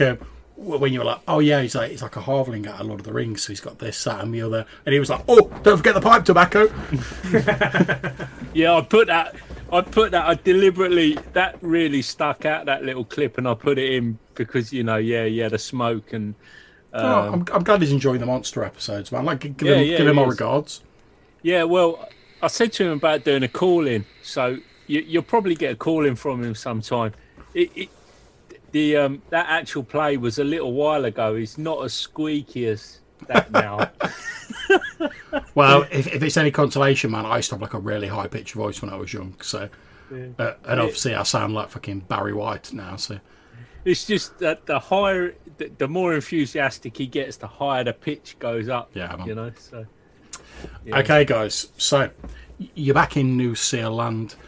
This cotton nickel, eventually after like having a bite to eat with the village elder man, he comes walking back out of the roundhouse with the village elder, and as he's walking out, he's saying, "Well, yes, it's a bad business and no mistake, Alderman. To be honest, I was actually quite glad to leave, but it was a stroke of luck finding." The settlement to the west of here. What did you say it was called again? He's like, Castlemaine. It used to be called. He's like, yes, Castlemaine. He says, obviously I saw the wreckage of it. I've just restored one of the buildings to use as a home, and I might restore another one just to give a bit of shelter for my horse. But as I said, I didn't want to. Once I realised there was another settlement within like a day's travel, I didn't want to cause any undue alarm. So, but. I'd be a little bit wary if you ever have cause to go near Fort Kersey. Alderman means. He said, the Alderman says, "Well, I don't see that I'll most likely be heading. I mean, I've got so much to keep me busy here in New Seal Land. But thank you very much for your advice, Nicola." He says, "Oh, please, cotton's fine. I'm not in the service anymore." He's like, "Well, Cotton, then I wish you a safe journey back to your home, and perhaps when the weather's improved a little, I may even come over and visit myself." "Oh, please do, Alderman. Please do. You've been more than welcome." And they shake hands in a very sort of friendly, amicable way. And this Cotton Nickel, like I said, the big fuzzy beard and the mop of hair, his leather armour and his cloak, turns towards the west into the vague direction of Castlemaine, and he starts walking off, like towards the river. Can I kind of run along behind him and kind of catch up with him? Yeah, of course. he's not like running off; he's just like walking off. So yeah, you can easily catch up with him. Try hard. He's a try hard. Excuse me. A few crumbs off your table. So as I catch up to him, I'll just be, pardon me, I couldn't help it over here. He turns around and he says, "Oh, yes, sorry. Sorry, I was thinking about something else. I didn't know you were sorry, Sylvia. I'm wondering if you might trade some information." Well, if I have anything to trade, of course. I don't really have any secrets. I'm not really that sort of fellow. So I'm interested to know what happened in Fort Kersey. His face takes on a slightly more sort of serious cast when you say that, and he says, "Yes, it was an unfortunate business. I was just telling your alderman. I used to be one of the wall guards at Fort Kersey, and we had some troubles there. Primitives coming from the mountains and such alike, and I was firm in the belief that the soldiers that were under my command there could handle it. However, Lord Kersey obviously didn't agree with me, and well, he's made a bargain with a creature known as a Dramgar. I suppose you might call it a troll or an ogre. I don't really know these things. Well, I tried to persuade Lord Kersey that this was a bad idea, and such creatures will inevitably bite the hand that feeds them. But he simply wouldn't listen, and I continued trying to persuade him otherwise. And after a while, he obviously got tired of me, and he ordered me to leave the fort and not return. So I travelled southwards. I was originally planning on trying to book passage on a ship, probably back to Roeline, but that's when I came across the ruins of the settlement to the west of here, Castlemaine, I think your alderman called it. Of course, I've now heard from your fellows what occurred there, and most of the buildings were in ruins, but I managed to salvage enough to at least make one of the buildings habitable.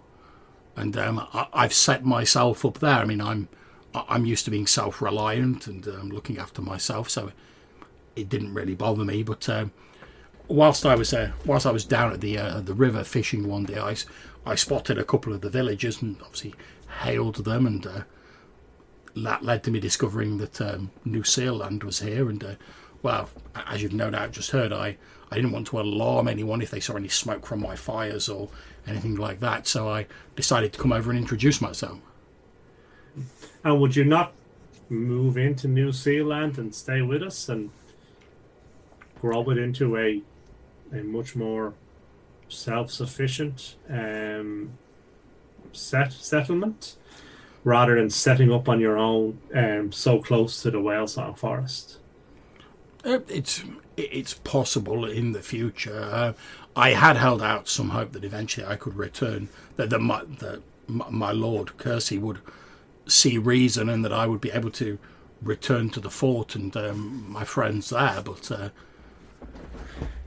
I don't know when and if that will be the case. I'll be perfectly honest with you, young fellow. I've not really given any great thought to far future planning. I pretty much threw myself into restoring the building in Castlemaine as a way to take my mind off things, to be honest. It did hit me a little hard being banished from the fort, and at least as a project, the restoration of the building gave me something I could focus on that was within my control. I'll admit I've not given a great deal of thought to what my future might hold. I'd always assumed previously that I would spend my days helping the people in Fort Kersey, but alas. Well, since you mentioned that, we are currently in the market for a guard captain. A guard captain for what? For perhaps a soldier is more what I need. He says, well, yes, I certainly have a deal of experience in soldiering. And do you have other men who have served with you who might also join my venture? I did have other men, of course, but most of them are still at Fort Kersey. Since I didn't want them to risk the ire of Lord Kersey by contradicting him, I made sure they weren't involved, and as far as I know, they're still at the fort. And do you think that if you sent word that some of them might join you? It's certainly possible. I suppose it would depend on how blackly my reputation has been painted in the fort following my banishment. I'm sure there would be at least a handful, though, who've directly served under me, who wouldn't believe any slanderous lies that were put about me. It's possible they may join me if I were able to get them word. But okay. I can hardly venture back to the fort myself. After all, although I may not agree with what Lord Kersey has done, he is still my lord, and he has banished me from the fort. I can't just go strolling back in there. Indeed. So would you be up for such employment? Well, yes. As I say, I've been looking for something to throw myself into to take my mind off it, and as I say, I don't really have any concrete future plans, as it were. This isn't how I imagined things would turn out, if I'm perfectly honest with you. Well, if you would like to, retrieve your horse and join us back at New Zealand, we can talk about the future. The future.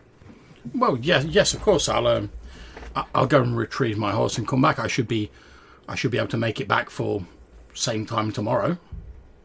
Perfect. I look forward to it. Yeah.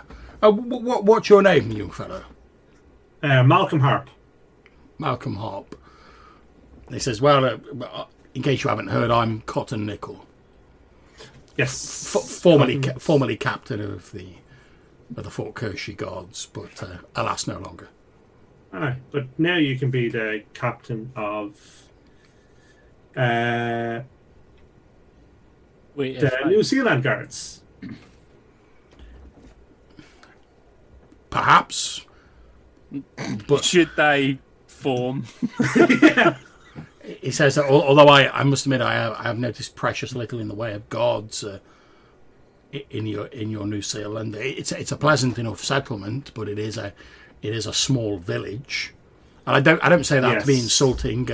I simply mean that obviously I come from Fort Kersey, where there is a set number of guards whose job it is to protect the settlement, and that obviously is not the case here. But anyway, we can discuss this tomorrow when I return. Like you say, there may be something in it, there may not, but it does no harm to talk about it, does it? Indeed not. Well, until tomorrow then, Malcolm. Well, I'm Matt Cotton, and I look forward to our future endeavours. Indeed, and he turns and walks off. Feel like you made an accurate assessment of the situation. Okay. I found on the map there, John, the previous information under the journal tab. Mm-hmm. It's got all the locations on there, isn't it? Yep. I was scratching my head thinking, I thought there was more stuff on this map before. And it's because I didn't have it selected. Yep. Okay, so I guess, guys, we should decide if we're going to invest in New Zealand with our newfound wealth and grow it, or whether we want to set up a home base somewhere else, or what do we want to do, since we now have a captain of the guard potentially joining us. So what is the current state of affairs as the coffers go? We have several thousand gold coins. That's a fair bunch of gold coins. Yeah. Well, we've jewellery worth several thousand gold coins, I should probably say. Ah, okay.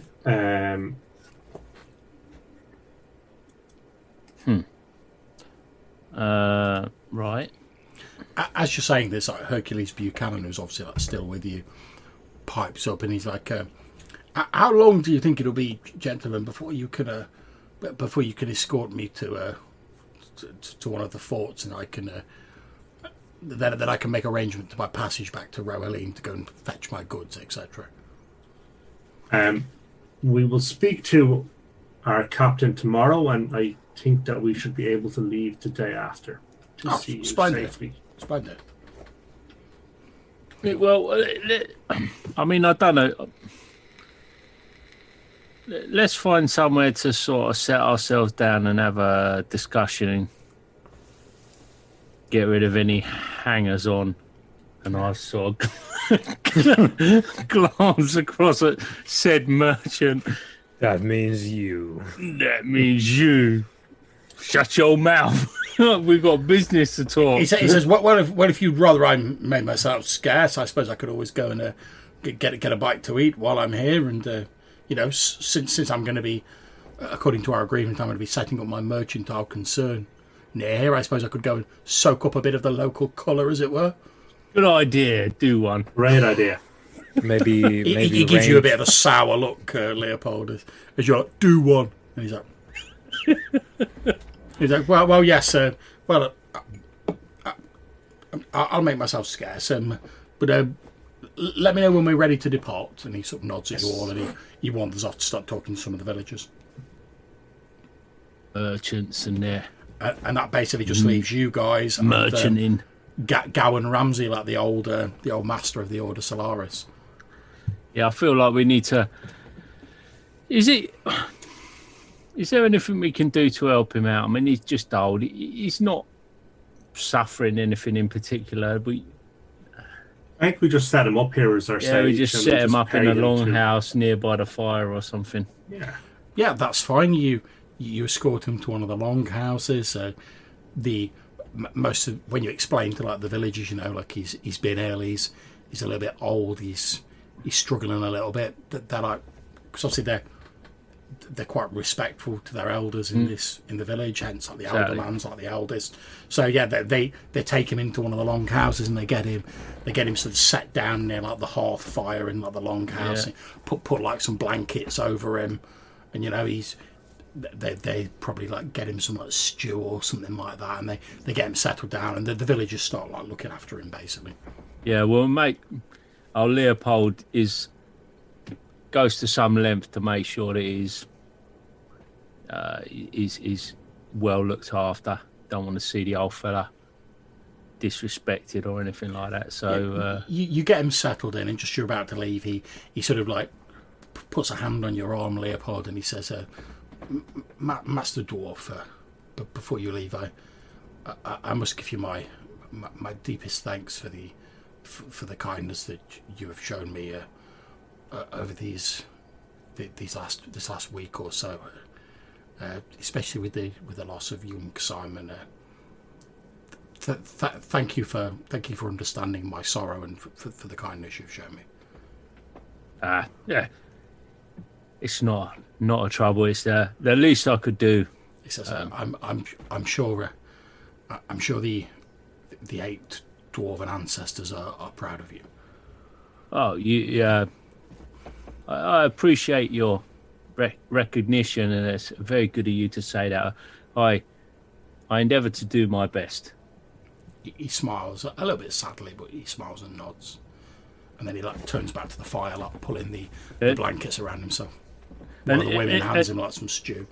And if there's anything I can do, these folk will, I'm sure, let them know, and they will find me and let me know, and I'll do my utmost to accommodate.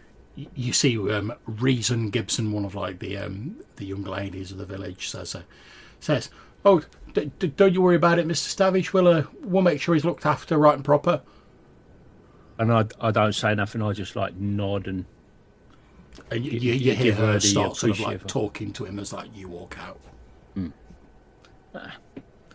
Yeah. So with a weight off his shoulders, Leopold will return to the party. Business on his mind. So we need to find somewhere to sit and have the chat. Suggest we just kind of step outside into the kind of woods nearby and just sit down away from prying ears. Yeah. What's the plan? We have come into some fortunes. We've come into some knowledge and information. We stand at the crossroads. We do. I don't so much think it's a crossroads. It's a wide open plain with no landmarks in the distance. There's maybe a few landmarks there, Weimar. I feel there's a few landmarks, perhaps, depending on how you look at it, of course. But I understand. I understand what you're saying.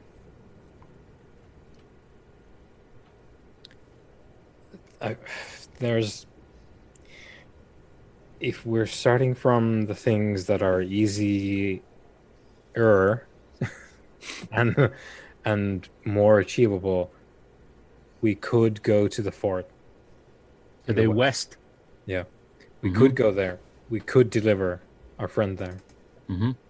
I think we should. I think we should see him there, and we should see his trade coming to New Seal Land in the coming months. I think we should also build ourselves our home and potentially turn New Seal Land into a fort of some description to protect the people therein, and continue to grow it. Definitely a palisade. Yes.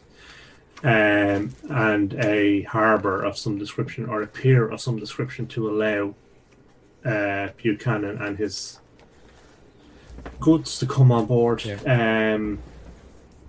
A bridge over the river to Castlemaine. And then I think if we intend to combat this evil, I think that we will need to make a name for ourselves. And I think that to do so, we should stop the Walking Dead. Well, exactly. I mean, this is where my interests lie. I feel like Witch Isle. That Witch Isle. Yeah. I think if we do it in the name of the judge, and if, stories are told about a band of warriors who are following the judge have done such a thing, that we will attract many more brave souls to our beckoning, and we will need such support should this evil manifest itself. What about this this receding ice? We need information there. I believe that Master Gravish can be of some service to us if we can bring him information that we find and items that need translating and more support around, more information that he can do with his research amongst that stuff and translate our clues for us, because we are not learned men. We are survivors. But we could make a contact with the people that live out to the east. Yeah. And the Lang, that lady's letter said that the Lord of the Lang. Where are they? Are they to the They're south? a little bit north of where we found Master. Okay. All right. Yeah. So, but their headsman, as I understand it, inherits all of the knowledge of his predecessors. So I feel like that's. They will potentially have information for us. So if we continue to search for this information, make a name for ourselves, continue to search for this information, attract all of these kind of brave souls to us, we will get as much information as we can. I do feel though that we will need somehow to find ourselves a magic user, or someone who understands the dark arts. See, the way I see this, I'm happy to sub out this trip to Fort Eastburn. I'd sub that out to your man, the guy you was just chatting to. If he could put together a crew, if you wanted to deliver on this,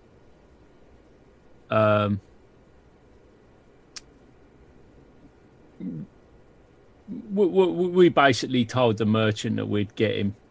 Yeah. There. There's a gentleman's agreement, a gentle dwarf's agreement, that we would get him there, Our word is our bond and all that. But I don't necessarily feel the need to personally escort him there. As long as he gets there, it's potentially. I think we should send Cotton Nickel to Fort Eastbourne with him and ask him to hire a half dozen guards to come back and build a palisade. Yeah. We need some subbies. That's what we need. We do. Yeah. We can also have the trade coming in also bring in more mercenaries or yeah. soldiers for a pay promised on arrival. Yeah. So as not to hand out our gold for the actual recruitment before. Yeah.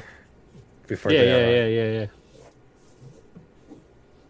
And then that would free us up to do the witch's oil and the more exploratory specialist stuff. Arguably more dangerous, but potentially more rewarding. We should also listen out for others who have more arcane knowledge than ourselves. No, yes, we fully need someone who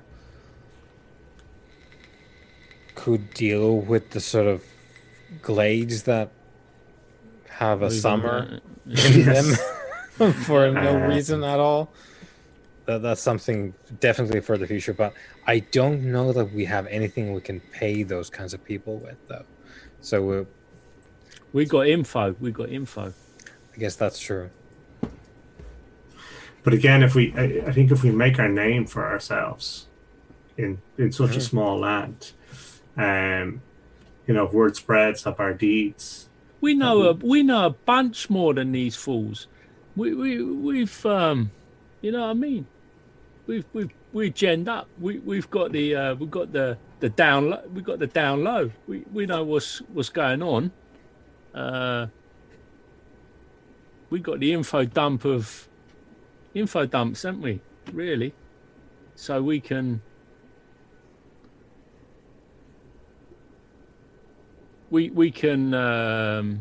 capitalize, literally on that.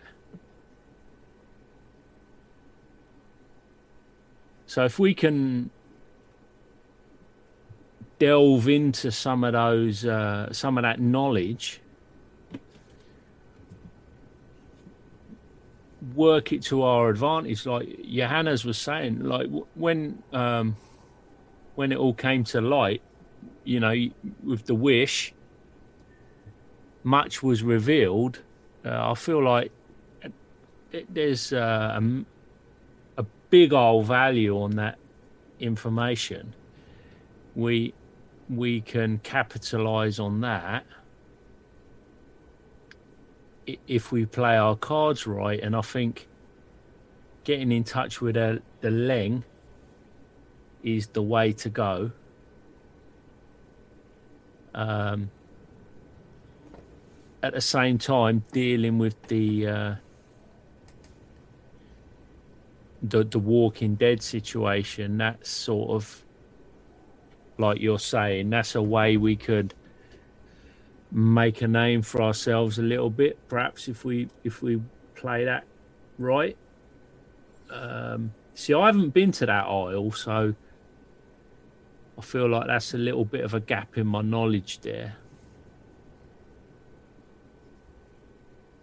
And we're running into all these other like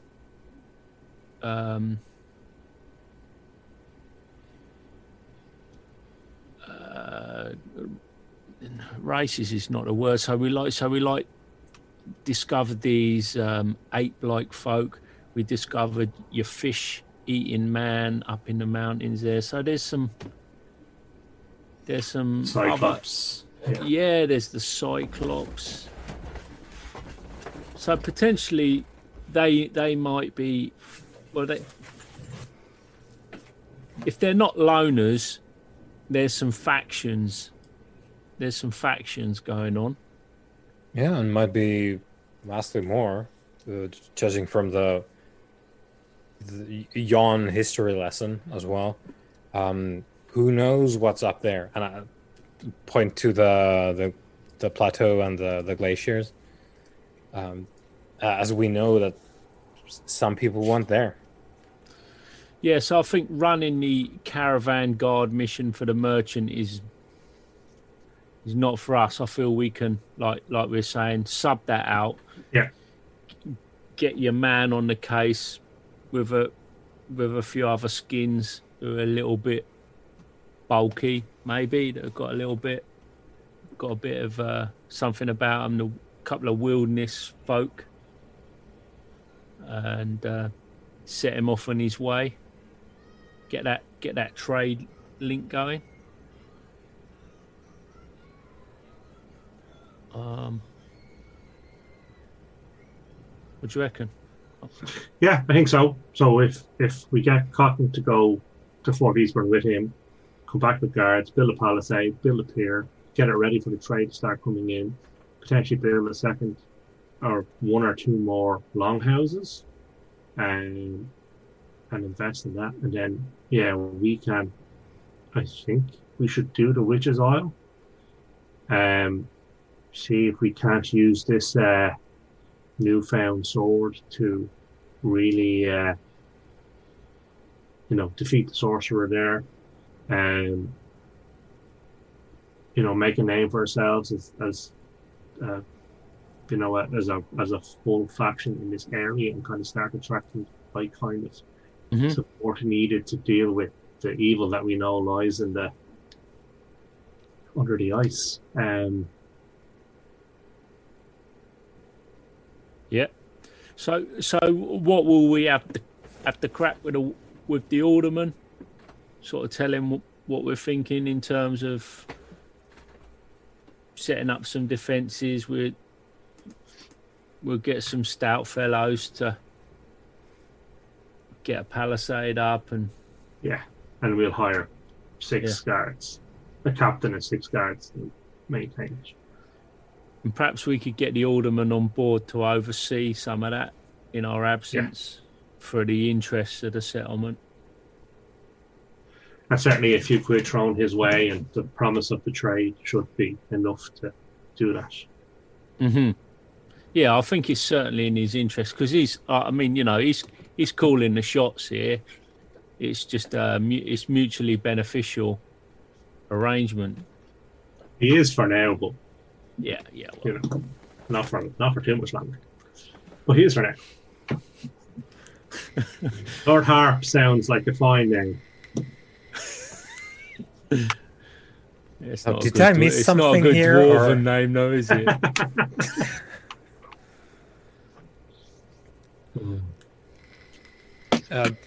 About titles, though, eventually, big man in the fort over there is gonna cast his baleful gaze this way. Man. Yeah, and I think it'll be important that we have some backup, made a name for ourselves by then. But I do think that if we are to defeat this evil underneath the ice, that we need a consolidated front, and that is unlikely to require the Rohirrim royalty aristocrats who like to squabble amongst themselves. They don't seem like the people that we need leading such a venture. They're not on my agenda. They're not on my Christmas card list. No. And if we attract his attention, he'll also attract ours. So. Damn right, yeah. Damn right.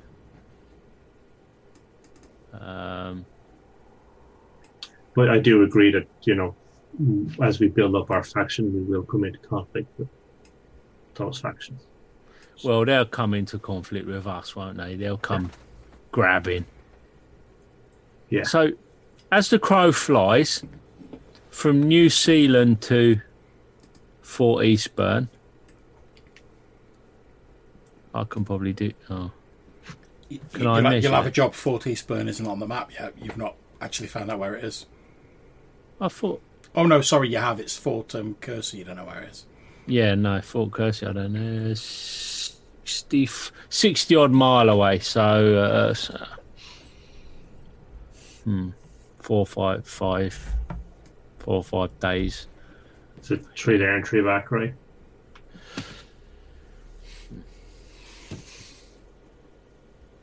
So 24 miles a day ish. So Yeah.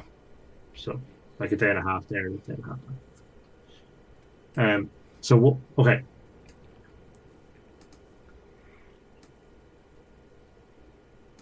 I guess we'd also want to find out what Cotton knows about Fort Eastburn first as well.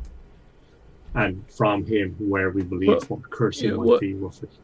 I make it so when I measure this, it's 63 miles away. Okay. So it's that's 3 days there instead of back. Yeah. It's been a long week. And they probably won't go direct anyway. They'll follow the coast because it's safe. Yeah. So it's a good trot. It's a good trot. Yeah. It's definitely going to be a good few days travel. Yeah.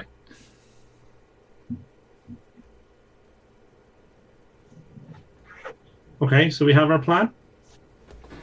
Okay, so for ease, I'm going to say obviously you relate this idea about getting the palisade and whatever to the alderman. Alderman means he's quite willing. He thinks that's a good idea. You know, as the settlement's expanding, it's going to need to be defended against any possible dangers. I mean, you've already seen what happened to Castlemaine. Obviously, he doesn't want the same thing to happen to New Zealand. So, I mean, he's obviously advised the villagers to stay clear of the Whale Song Forest, but he can't overlook the possibility that like something might come out of that forest or the Wolf Forest and cause issues at the settlement. So he's on board with the whole idea to like improve the defences around the village. The other thing is, I feel like what are these youngsters laying about the village doing? The your teenagers and whatnot. Well, most of the people in the village are sort of either involved in like trades like carpentry or like blacksmithery or whatever, or they spend their time like hunting and like gathering to like provide food for the village and stuff like that. I feel like we need to get some sort of conscription going. I feel like these fellows should be turning up Sunday mornings, getting a bit of martial practice in. I think we need to instigate some. Cotton can definitely take care of that forest, and we can. Yeah. If he's into the soldiery, he could, do Sunday mornings warrior club. And we can pay them a copper piece a Sunday to show up and train. Yeah, do a bit of training and they can start up with a little bit of like firefighting or something like that. Just practicing fetching water up and throwing it over something, and just a bit of drill, getting a little bit organised. Well, like you say, having Cotton like teach as many villagers as care to learn like a bit of self-defense, if nothing else, certainly isn't going to hurt. Training montage, and he can pretty much do that while if you're planning on like hiring him to like help protect the village, he can pretty much do that as part of that, because obviously the more sort of able everyone else is, it means he can rely on other people as well as like the 6 guards that you're planning to hire or whatever. So exactly, and they can get an enormous sense of well-being from it as well. Indeed. Okay, so for convenience's sake, because time's running on a bit, we're going to jump to the next day. Obviously, you don't need to like cross for any rations because you're in the village. Cotton Nickel turns up the next day, as he said. You arrange to sort of like sit down like in a sort of out of the way bit of the village, and he says, "So, tell me more about this idea you had So, if you are willing, this is what we would like to pay you to do. Okay. So we have a trader named Buchanan. We would very much like you to escort him to Fort Eastburn. And in Fort Eastburn, we would like you to hire 6 guards. He says, if you're talking about, are you talking like actual soldiers or sort of peasant levy? I mean, what are we talking here? I guess it depends on the going rate, which, as a soldier, you know better than I. Certainly preferences for soldiers. Dwarves. He says, I know there are, certainly at Fort Kersey, I know there are some dwarves. Yeah, well, as many of them as you can find. He said, I don't know how many there'll be in Fort Eastburn, but I can certainly look. He says, in terms of the cost, I would expect, if you're talking like a heavily armoured foot soldier, I would think they'd probably be expecting a wage of about three gold coins a month or something similar, and you'd probably have to chuck a couple of extra coins on top if you wanted to get a dwarven mercenaries. Let us do this. If you can, find 3 dwarven soldiers and 3 non-dwarven soldiers. Very diplomatic, Mr. Harp. I like the cut of your jib. Obviously, most such mercenaries will expect like a month's payment up front in advance. Yeah, so not a problem. If you're able to provide, I don't have the resources for that. If you're able to provide me with the money, I've no objection to attempting to hire such people for you while I'm escorting your Mr. Buchanan to Fort Eastburn. I'll have to give Fort Kersey a bit of a wide berth, so it might take me a little bit longer than it would do otherwise. But just forgive me once. Yeah, where exactly is this Fort Kersey? Just out of interest. And I bring out the map as I was just about to ask the same thing. Just if you could mark it on. It says, yes, of course that off should to be the any east. problems. Is it off up the east there, maybe? Or the southwest of our current position, perhaps?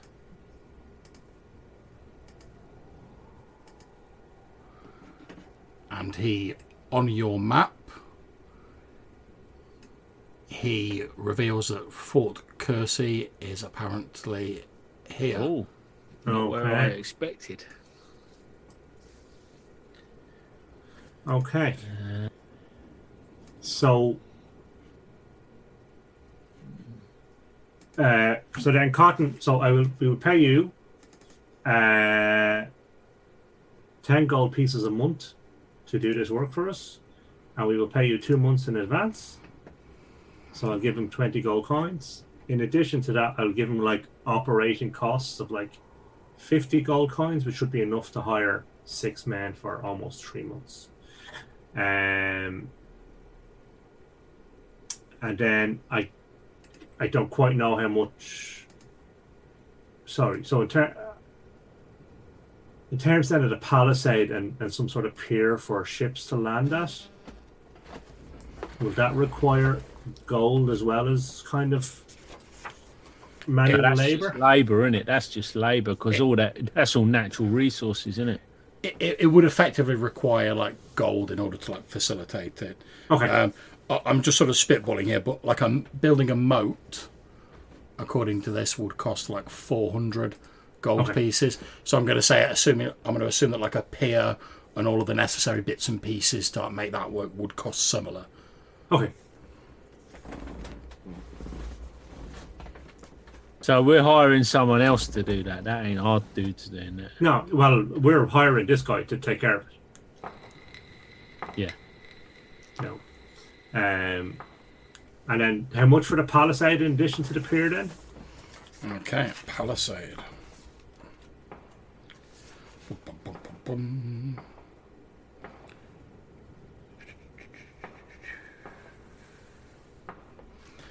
Okay, so a standard castle wall, and obviously yours isn't going to be as expensive as this, because this is like a stone castle wall, would cost 5,000 gold pieces. Okay. So I'm going to assume that since it's like a wooden palisade, it's probably going to be like half that, and a bit less, so we'll say 2,000. Okay. Okay, so I will give him then the 2,500 gold pieces, and then ask him to, his own money, hire the guards, build us a palisade in the pier. I reckon you should. I reckon you should give that building cost to the alderman.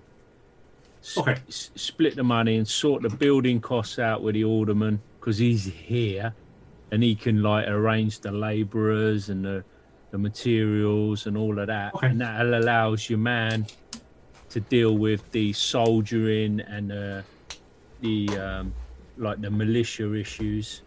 Raise a militia, do some training, get some hardcore soldiering types in, get the heavies in, get your man the merchant out of our face.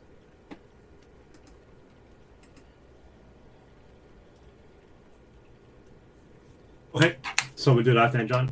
So we'll just ask Cotton to bring Buchanan to Fort Eastburn, hire 6 soldiers, come back, and then basically help the alderman by kind of directing how a palisade should work because he's a soldier, and then train up the guards, and then train the populace at the weekends, and then just generally make sure it's all safe.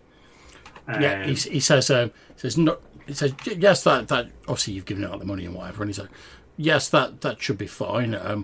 Obviously, I can't guarantee there'll be the exact types of people like mercenaries that you want, but I'll do my best. And obviously, it's going to take me a few days there and a few days back. So as I say, I'll have to give Fort Kersey a fairly wide berth for obvious reasons. Yeah. And then obviously whatever time it takes for the construction afterwards. But yes, I have no problems with starting with that. Especially since you've paid me so handsomely for it. Indeed. And with that, old Leopold will give Malcolm a slap on the shoulder. Mr. Harp, we'll make a dwarf out of you yet.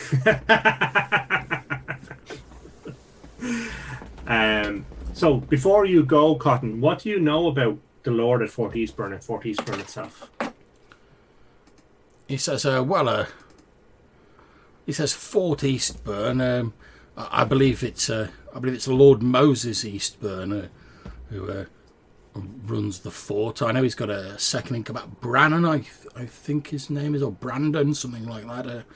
I don't know a great deal about it. I've not been there myself. I only really know these details because there was when I left there was a dispute between the rulers of the two forts. There's an area to the east of the two forts that they believe may be of strategic importance were their forts to be attacked. And the rulers of both forts wanted to build a watchtower there.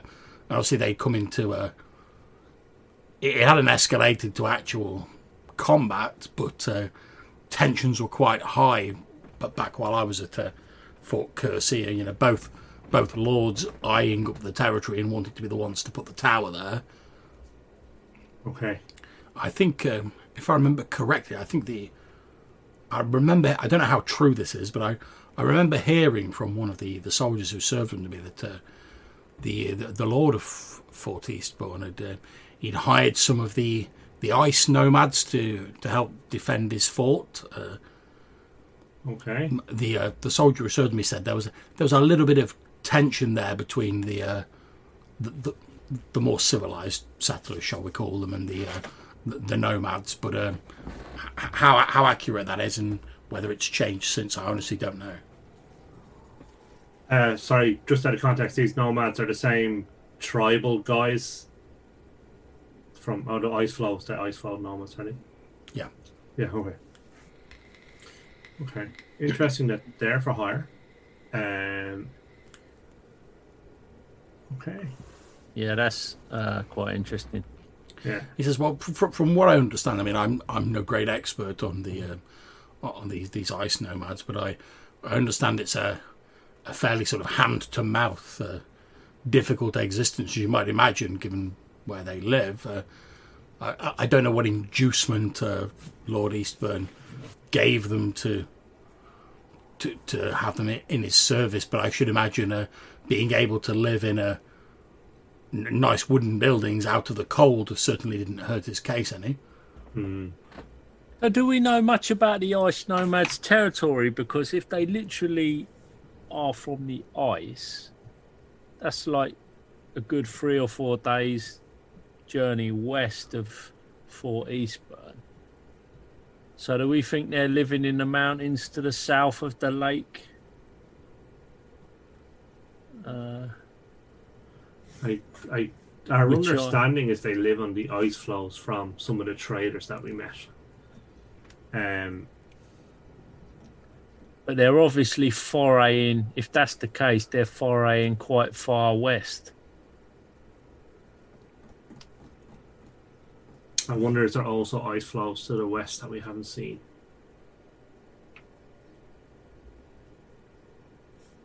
Ah, yeah, maybe. Or to the north. Hmm. I reckon there's bound to be some ice to the north there. Yeah. So before he goes, I'll ask Cotton to look out for 3 things. So we're interested in hardy adventurer types who are looking for work.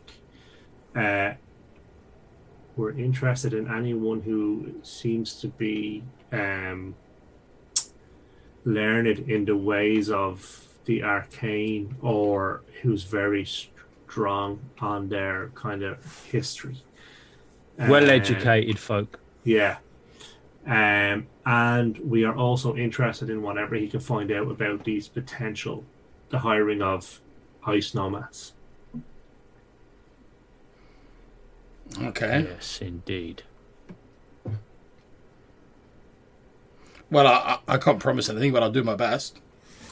That would be very much appreciated. But that's all you can do. He says, well, then if I'm a...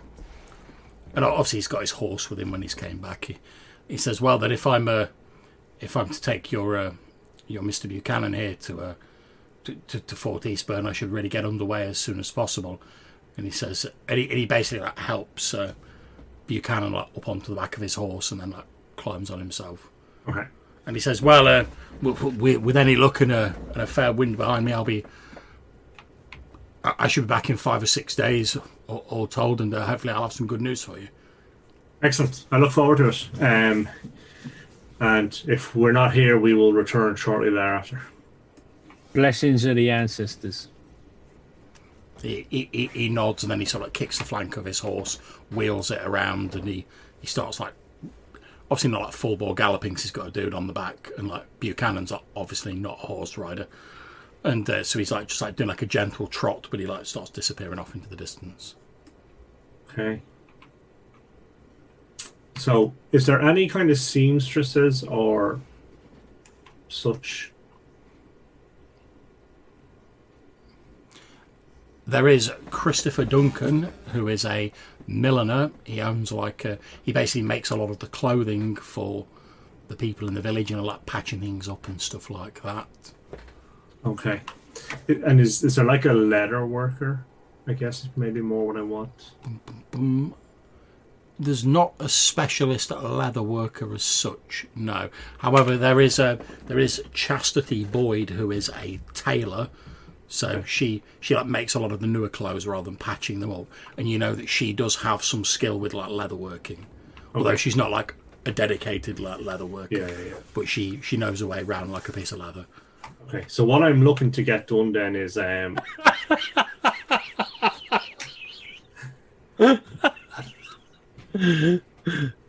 said nothing. I said nothing.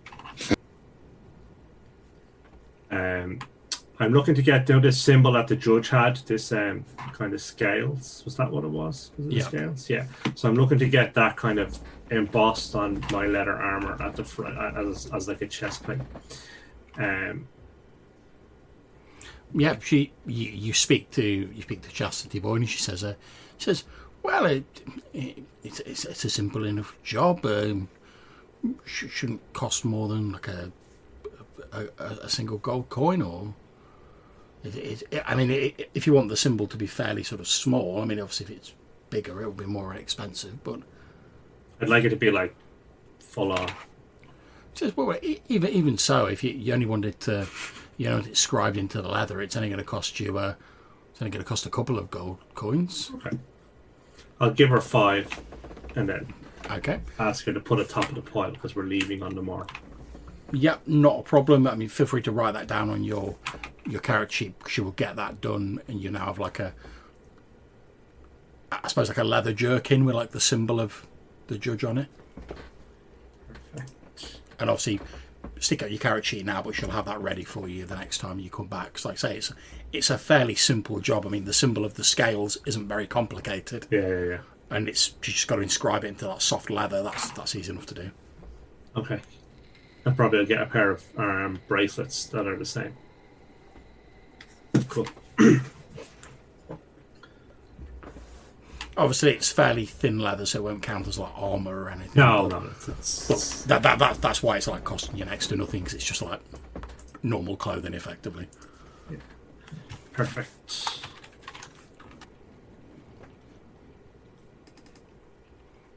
Okay, so what's next, guys?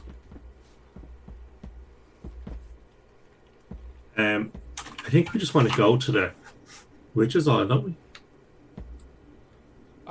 Do we need to stock up? Do we have food? Do we have torches? What else do we want to bring that might help us?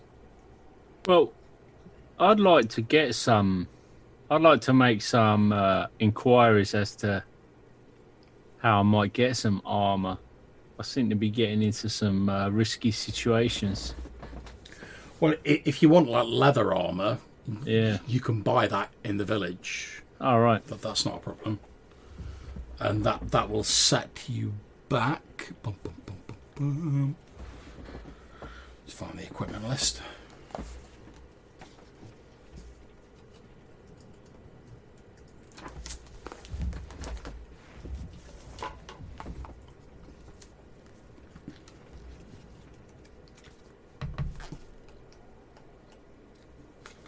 There we go, weapons and armor. That will set you back the princely sum of 20 gold pieces. 20 GPs, Mr. Harp. All right, here you go. Good man. Okay, in which case, just give me a second, then I will add that to your character sheet. Good-o.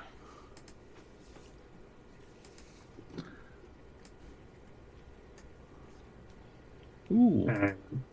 We have a week's worth of rations at the moment, so that's probably enough. I've bought a few more torches. You should see your armor class has now gone up to 13, Leopold.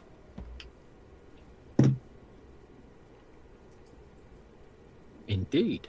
Yes. Nice.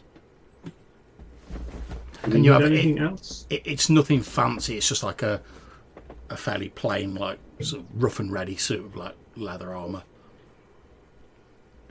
As long as it is solidly constructed to a workman-like standard, I am quite happy with that. Don't want no shoddy, shonky leather armor.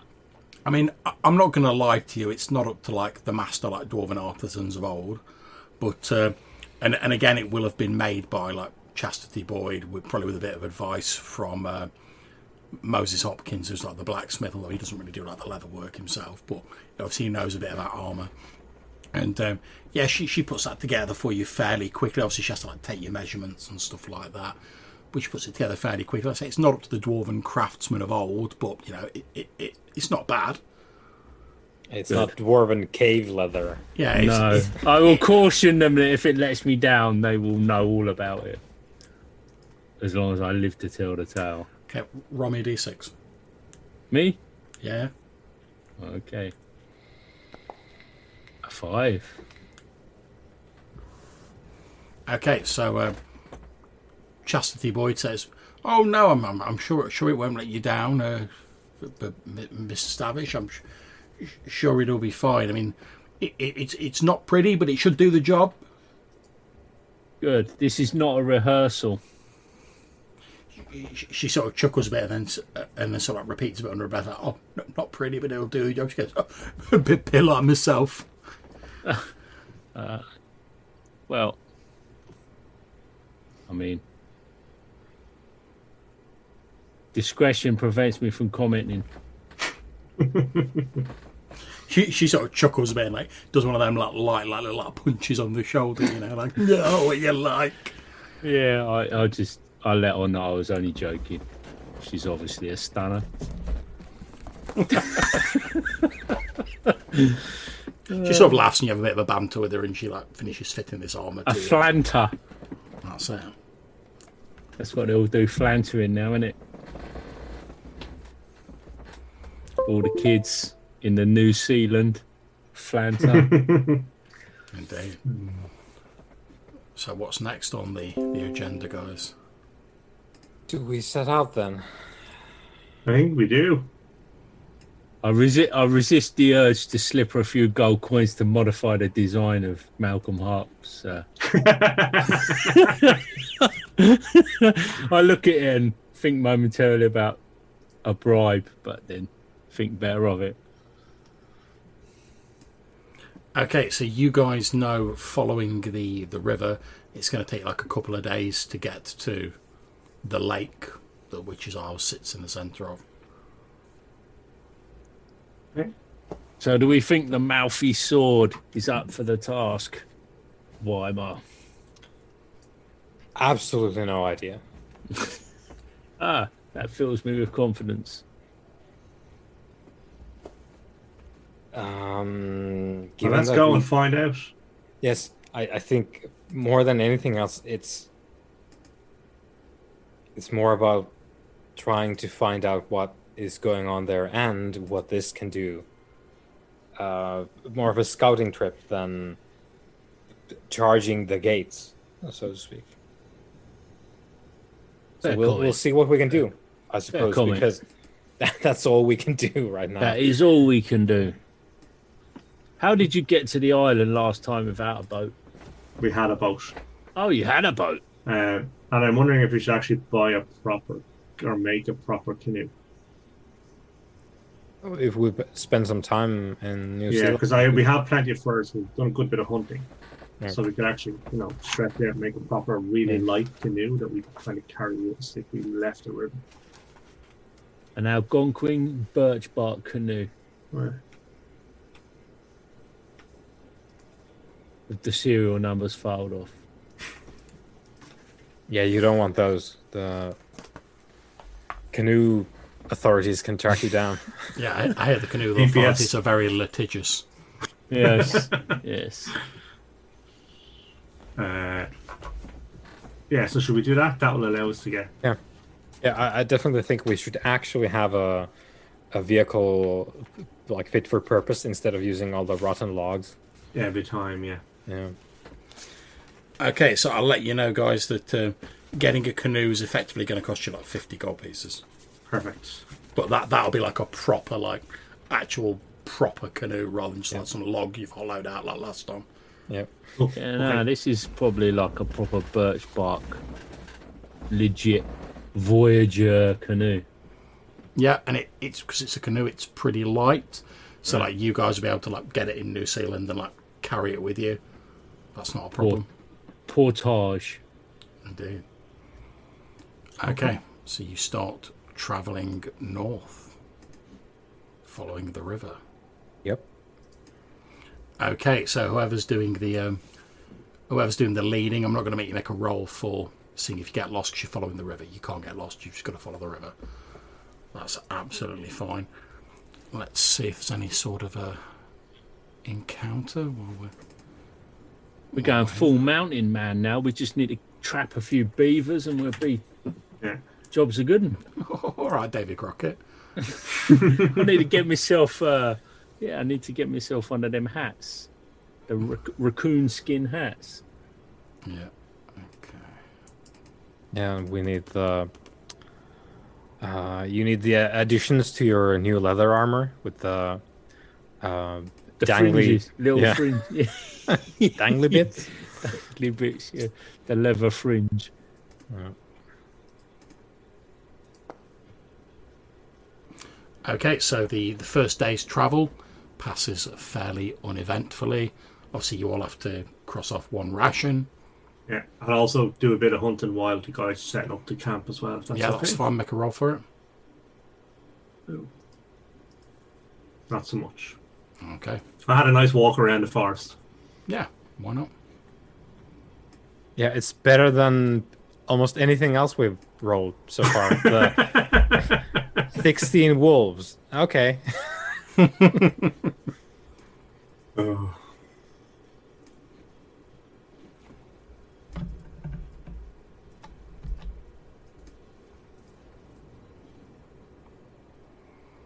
Okay, so you travel northwards for the second day. You can just see in the distance the shores of the lake, and you know that sort of early tomorrow you'll arrive there. So again, I'll make another roll to see if there's any sort of random occurrences while you're travelling. You are absolutely fine. Again, you'll have to cross off a ration each as you travel. But, and I'm going to move your cheeky chappy, who's on his mission for you since he's had 2 days of luck travel.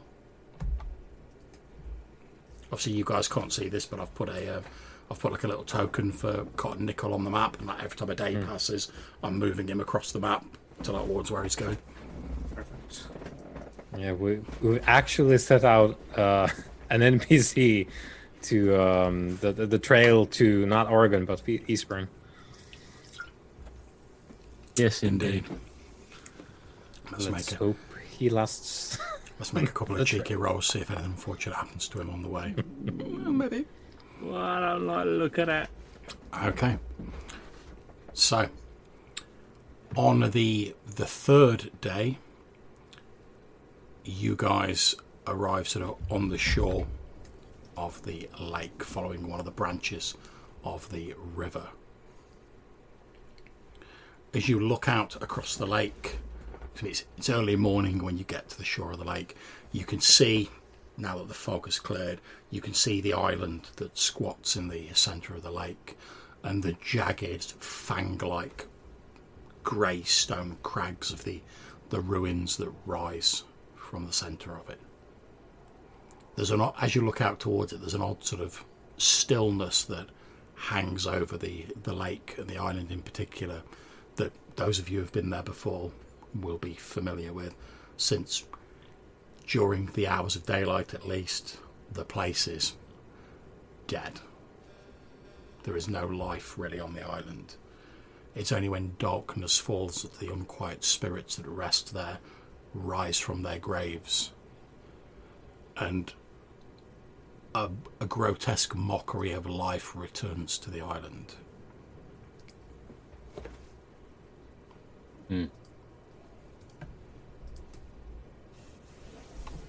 So did you guys want me to guard the beach while you go and investigate? Well, you can come as well. I don't think it's necessary. Okay, you want me to get in that boat?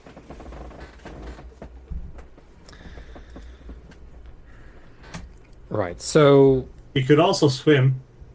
I enjoy swimming even less than I enjoy waterborne vessels, it has to be said.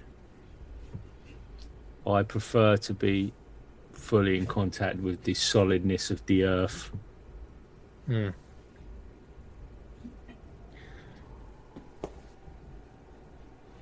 John, is there any activity that we can perceive anywhere in the vicinity? Are there animals?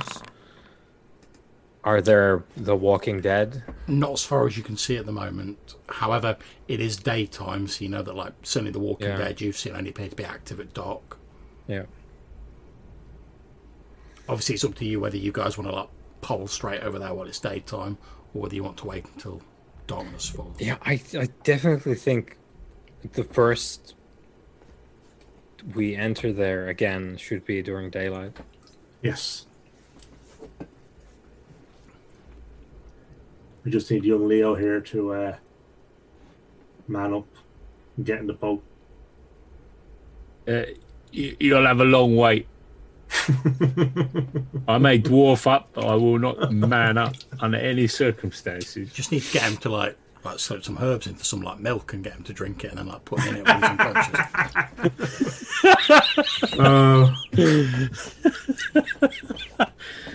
Dang, I was not expecting any 18 references this evening. Wow, that is a deep cut. Is that you guys in the canoe? Is it? We got a black canoe with a big red stripe down it and a sliding door on the side. Yeah, but we don't have any of the roles. Like there's no face. I say you just need to have like Malcolm like stood like smoking a cigar at the front. Like, I love it when a plank. Love when a together. plank comes together. Oh dear. That's quite amusing. Okay. Yeah, I'll get in your dang canoe. Yeah, so we paddle across, I suppose, during daylight hours, and we'll see about the ruins then. Indeed, you paddle across to the island. Everything seems eerily still. And as you push your canoe up onto the small sort of shale beach on the island, you see a short way in the crumbling stone ruins that those of you who have visited the island remember from previous. And that is where we're going to end the session for this evening, gentlemen. Since we're getting on a bit, and I don't think we'll have full time to like do the whole stuff on the island. So thank you very much for playing, guys. I hope you enjoyed the session. Yeah, thank you. Obviously, yes. I'm more than happy to chat for a bit afterwards, but I'm going to end the stream here.